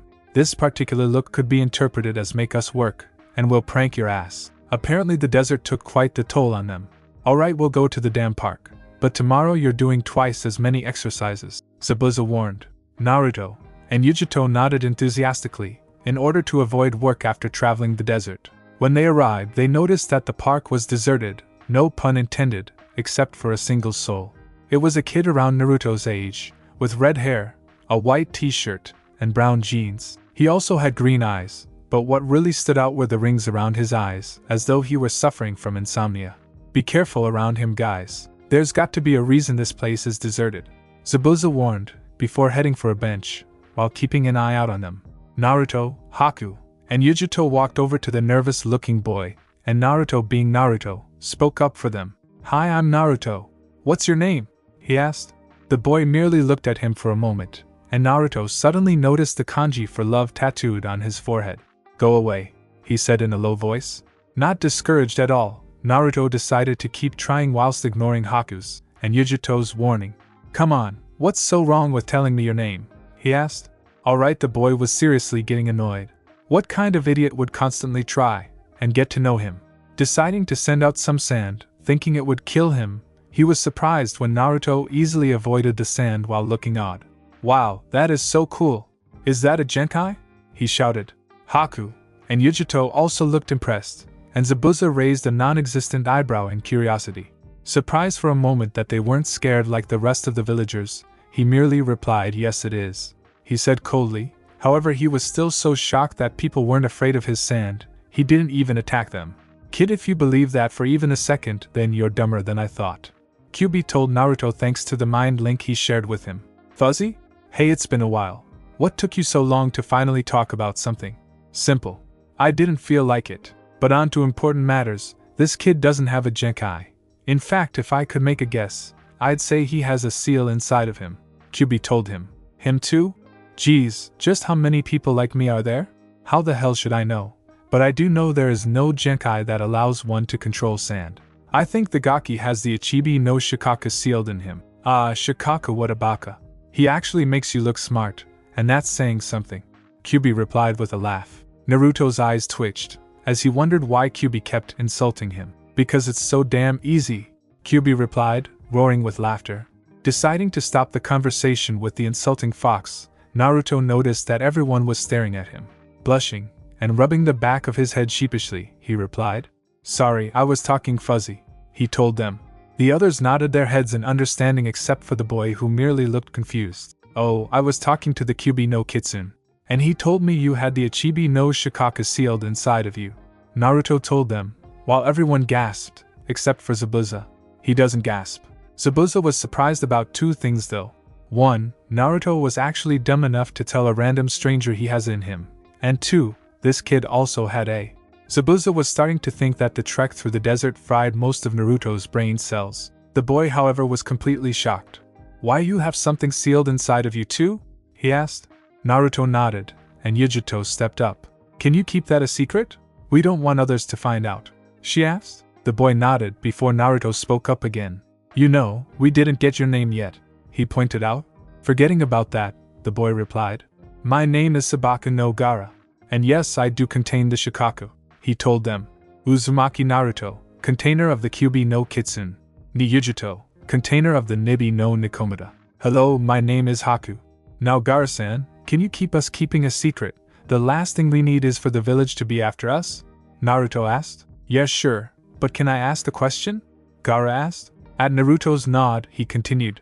I can tell by looking at you that none of you suffer from insomnia, and I am curious as to how this is possible? He asked. Well, Fuzzy told me that the Yondaime Hokage sealed him into me, and I heard that the Yondaime was a seal master. So I think the Yondaime made a seal strong enough to allow me to sleep, Naruto said. No one ever told me how Nibi was sealed within me, and she doesn't know either. Therefore I don't know why I can sleep, Yujito said with a shrug. Gaara seemed to ponder this for a moment, before a small bit of hope appeared in his eyes, before asking, is there some way I can possibly sleep without Shikaku's manipulations? Naruto pondered this for a moment, before asking Kyuubi, Hey Fuzzy, are you there? What the hell do you want, Gaki? Kyuubi asked, obviously annoyed. Do you know any way to allow Gaara to sleep without the Ichibi taking over? Well, such a thing could happen if his seal was perfect like yours is, but I'm sure I can persuade Shikaku to let the boy sleep, Kyuubi said with a malicious chuckle. Why do I have a bad feeling about this? I don't believe it. You actually thought of something smart. You would have to be a baka to not have a bad feeling. You're growing a brain. I'm so proud, Kyuubi thought sarcastically. Baka Kitsune. I heard that. Can we continue please? Alright, I'm sending a mental image of the hand seals I want you to use, and try not to screw up. Also you must have the others perform at the exact same time or else it won't work. When the hand seals are completed, just put your hands to the others' foreheads. This will connect your mind with that kid Gaara, and you can even bring your girlfriend Yujito there, as well. With our minds connected, I can speak to Shikaku, but it's bound to be a bit difficult, he was always a stubborn psycho. Okay, and Yujito-chan's not my girlfriend. Keep telling yourself that, baka. Deciding to ignore Kyuubi, Naruto told everyone what he would be doing. Zabuza, who was overhearing this, decided to step in. Now hold up, you're going to attempt to perform something that will link your mind to another's in order to talk to a demon that loves killing more than Naruto loves ramen? At Naruto's nod, Zabuza shrugged before continuing, alright, but try, and go to a hidden location in order to do this. Haku's sweat dropped a little at how easily Zabuza allowed them to do this. Now before you ask Haku-san, I know the kids can take care of themselves, not to mention they can probably help them get out of a tight spot. Zabuza told her, when he saw her, to ask why he allowed it. Gaara nodded before telling them to follow him, and so they followed Gaara to his house, and on their way, they noticed how some people were glaring at Gaara, and some were running away in fear, though some were looking at the others in pity, believing that they were Gaara's next victims. Zabuza even noticed that some were keeping clear of Gaara with frightened looks on their faces. Soon, they arrived at Gaara's house. It was different from Naruto's apartment because there was no graffiti there. Probably because the villagers knew Gaara would kill them if that happened. Gaara really likes his things clean. Opening the door, they were greeted with the sight of two kids who were older than Gaara, arguing. One was a blonde-haired girl with 4 pigtails hanging up, a white short-sleeved shirt, and blue shorts, and another was a boy with messy brown hair, a black short-sleeved shirt, and brown shorts. They stopped arguing about which kind of weaponry is better for combat situations the moment Gaara appeared. Hi little brother. The girl greeted in obvious nervousness. Temari, Kankuro, I brought guests, and we're going to deal with something. Don't bother us or else, and if that idiot father of ours shows up, tell him I'm reading a book, and don't want to be disturbed. Gaara ordered. They nodded their heads quickly. They knew just how much Gaara loathed their father. Who are they, Gaara? Asked his older brother Kankuro. They're people who will help me with my insomnia. Naruto, Yujito came with me. They nodded and followed him, while Zabuza and Haku stayed behind. When the door to Gaara's room closed, Temari and Kankuro turned their attention to him. They stayed in an awkward silence for a few minutes before Zabuza spoke up. So you guys know how to play poker? He asked to pull out some poker cards from his pocket. With Naruto, Yujito, and Gaara.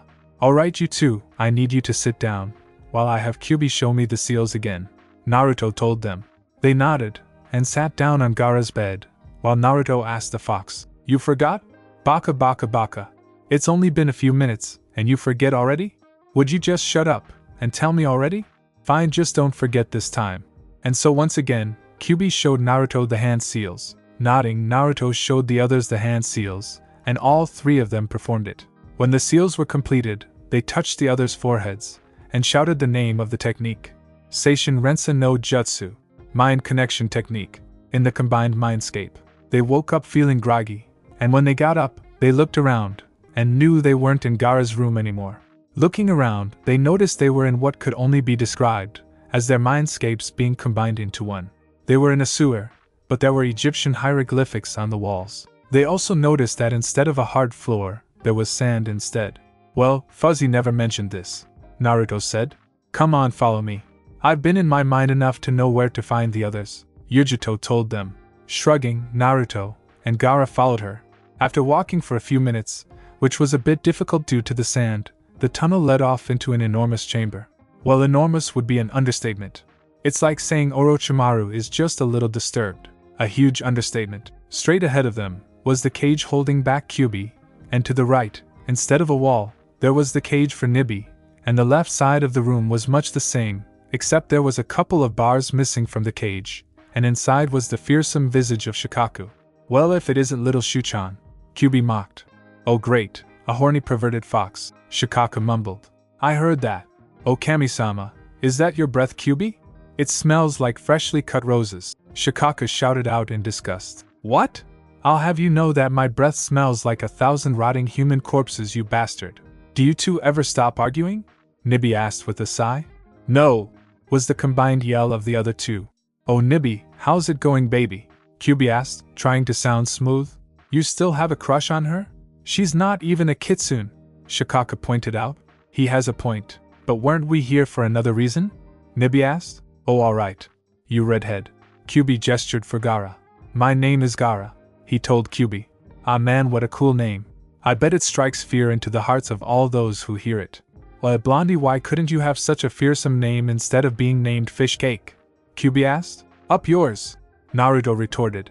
Get back to business, Nibi roared. Sorry, Kyuubi mumbled. Shikaku chuckled while muttering, You are so whipped. I heard that. Kyuubi and Nibi yelled. Nibi-san, what is it you said about getting back to business? Yujito asked with an eye twitch. Nibi actually looked sheepish for a moment, before gaining a serious face, which for some reason scared the crap out of Shikaku and Kyuubi.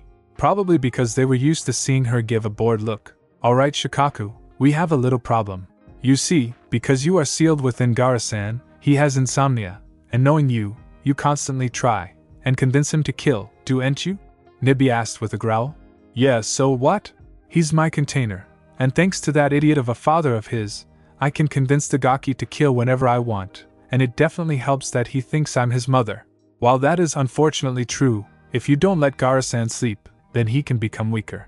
If he is weaker, then there is a possible chance that someone could kill him, which in turn could probably kill you, since your souls are practically bound to each other. Also, if you stop constantly telling him to kill someone, then he can focus more on his fights, and have a better chance at killing his enemies. Not to mention you're a male, and being called mother is bound to feel disturbing, Nibi pointed out. Shikaku actually looked surprised for a moment before he started to think. Damn, you're right. I never really thought about any of that, he said. Not surprising. You aren't exactly known for thinking, Kyuubi said. Shikaku actually beamed before shouting, and I'm proud of it. Nibi and Kyuubi sighed. They would never understand that psychopath, despite the fact they could be just as murderous as him if they wanted. Turning to Gaara, who was talking to Naruto about who was dumber, Shikaku addressed him. First off, Kyuubi's dumber.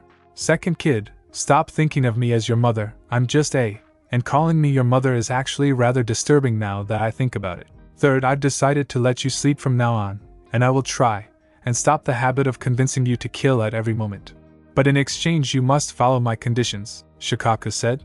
Turning to him, Gaara asked, what kind of conditions? Shikaku was actually impressed with how well the kid held in his surprise. Simple. Grow more powerful. I refuse to have my container being weak in any way, shape, and form. It looks bad on us if our containers are weak. I will personally be training you, because I don't want to die. I happen to enjoy living, thank you very much. Now, as for my other conditions. When the time comes, kill your bastard of a father. Gaara smiles maniacally at this. I don't care how you do it, just do it, and I want you to become so deadly to your enemies, that your name will be spoken in fear in all of the elemental nations. I want you to take some of the most dangerous missions out there in order to kill more people. Shikaku finished with a booming laugh. Gaara thought for a moment, yeah, like this takes a lot of thought, and immediately replied with an agreed. Well, now that this is over with, I'm leaving. See ya later, you stupid jackasses. Nibi laughed before disappearing along with Yujito. Before they disappeared, Shikaku turned to Kyubi and asked, what was with the sudden mood swing? Sigh, I don't know, but you gotta admit that it's kinda hot. Kyubi sighed. Shikaku looked green in the face, and before he left taking Gaara with him, Kyubi heard something about, I gotta forget this conversation. Kyubi's only thoughts were, it is still so easy to annoy the hell out of him. Outside the combined mindscape, they all awoke, with surprised looks on their faces. Gaara was the first to speak. Is Shikaku actually going to let me sleep? Damn right, Shikaku said. So Gaara, can you tell us why you have a seal in you? Naruto asked in curiosity. Gaara looked hesitant for a moment, before remembering that Naruto and Yujito also had, so he told them. Alright, I guess I can. Several years back, the Wind Daimyo started to give Suna's missions to Konoha. This severely cut back on our village's funding. In order to receive more missions, and help Suna survive, my father the Yondaime Kazakage sealed Shikaku inside of me, when my mother was still pregnant.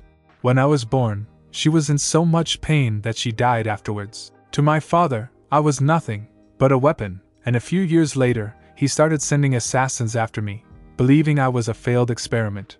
I killed all of the assassins, but then my father had my uncle try to kill me. I always believed that my uncle was the only person to care for me, but I was wrong. I killed him, and carved this tattoo in my head afterwards, Gaara said, gesturing for the kanji for love on his forehead. The others were completely disgusted when they heard that. Now they understood why Gaara hated his father so much. Well, when do you plan to kill him? Naruto asked. As soon as I can catch him off guard. I intend to make him die a very slow and agonizing death, Gaara told them with his maniacal smile back on his face. Naruto and Yujito involuntarily shivered at the smile. Now if you don't mind, I intend to get some sleep. I've been missing out on it for a few years, Gaara told them. Oh yeah, sure. We'll leave and let you catch up, Yujito told him. So they left, and when they opened the door, they saw Zabuza playing poker with Temari and Kankuro. Apparently Zabuza was winning, if the amount of cash he had was any indication. Turning to them when she heard the door open, Temari asked a question. You're still alive? Just what did you do to Gaara? She asked suspiciously. Kankuro also looked at them, with curiosity. After all, they were still alive, which was a surprise in itself. We helped him go to sleep, Naruto and Yujito replied simultaneously. What? Temari and Kankuro shrieked, looking absolutely terrified. Do you have any idea what you just did? Kankuro screamed. Bakas, now Shikaku will take control, Temari yelled. Relax, we had a talk with Shikaku, and he agreed to let Gaara-san sleep without trying to take control, Naruto told them. And so Naruto and Yujito told Temari and Kankuro everything. After all, if they are Gaara's siblings, then they should find out about what happened. But they left out the fact that they are also containers for obvious reasons. So Gaara is going to kill our father? Finally! Temari shouted out in joy. At everyone's confused looks, she elaborated. Well, me and Kankuro believe that because of him, our mother is dead, and Gaara is living his life as an outcast. Apparently all three of us have one thing in common. We hate our father with a passion. He only lets us see Gaara, because he thinks it will help prevent Gaara from destroying the village, if only slightly. Yeah, he doesn't know this, but we still view Gaara as our little brother, only he's become twisted because of our uncle Yashimaru and our father. Those two are to blame for everything. It's because of our father that Suna is in fear of Gaara. It doesn't exactly help that me and Temari are also terrified of him. Why are you so afraid of your own brother? Naruto asked, sounding rather angry. Because ever since Yashimaru tried to kill Gaara, he's become sadistic, and he's even threatened to kill us occasionally. We've wanted to become closer to Gaara, but we were always too nervous that he would kill us at any moment, because ever since he killed Yashimaru, he's been killing people with no warning or remorse whatsoever. Temari told him, while sounding sad. Man, your father is one sick jackass, Zabuza muttered. Hey, you got that right. Kankuro agreed. Now you two, make sure you don't tell your father about any of this. Odds are if the jackass found out about any of this, he will do everything in his power to get Naruto and Yujito under his control. Zabuza told Temari and Kankuro. No problem. We won't tell the jackass a thing, Kankuro assured them. Suddenly Temari grabbed Naruto in a bone-crushing hug, and when she let go, he was blushing like crazy. That was a thank you for helping our brother. It really means a lot to us, Temari told him, whilst ignoring Yujito glaring holes at her. Naruto, still blushing, replies, and no problem. Well, we better get going. Now Temari, Kankuro, you two keep practicing playing poker, and maybe you can win this money back, Zabuza told them, before walking out of the house, with a still blushing Naruto and angry Yujito in tow. I'm definitely going to enjoy teasing them about this, Zabuza thought, as he watched the expressions on Yujito and Naruto. Well, let's get back to the hotel, unless of course Naruto wants to stay with Kankuro and Temari tonight, Zabuza said, while stressing Temari's name. It had the effect he was hoping for, with Naruto blushing even more, and Yujito looking like she was ready to kick Zabuza's ass for the comment. He never changes, Haku thought. Suddenly, Haku remembered something. Zabuza-san? Haku asked. Zabuza turned his head to her, mentally thankful that during the trip through the desert, he finally convinced her to stop calling him Sama. It took a lot of work, but he succeeded. Yeah, Haku-san? Where is the hotel? Bankotsu-san went to look for one, didn't he? She asked. Zabuza merely thought, damn it. In Konoha. Sarutobi frowned, looking over the report on his desk. It appears that his fears were true. You're absolutely sure this is true? He asked, looking at the two in front of him. Yes, Hokage-sama. They're planning a rebellion in exactly 1 year's time, one of the Anbu said. Yes, apparently they have been hiding these very well, and I would not be surprised if they suspected a spy, the other Anbu said. The Hokage nodded gravely before addressing them. Very well. I am ordering you two to eliminate them. The very sake of the village depends on it. However, make sure that those who do not support the rebellion, and those who do not know of it are spared. Kill everyone else, he ordered. The two Anbu nodded, and left the Hokage's office. As they were leaving, one of the Anbu turned to the other. Do you really think we can do this? With just the two of us, no. However, if you achieve the next level, then the mission can be a success. The other Anbu looked startled for a moment before responding, in a shocked voice. What? I can't do that, and you know it, he said in a whisper. Turning to him, the Anbu spoke again. I know you don't want to do it, but of the two of us, you are more powerful. If you achieve the next level, then you will have a better chance than if it was just the two of us. I will help you gather those who do not support the rebellion, but when the time comes for us to do the mission, you know what you must do. If one were to look into the masks of the two Anbu, they would have seen two pairs of Sharingan eyes. For the sake of the tree, one must sometimes remove a root. Thanks for watching my video, and make sure to check out the author of this fanfic. Link is in the description. See you next time. Till then, sayonara.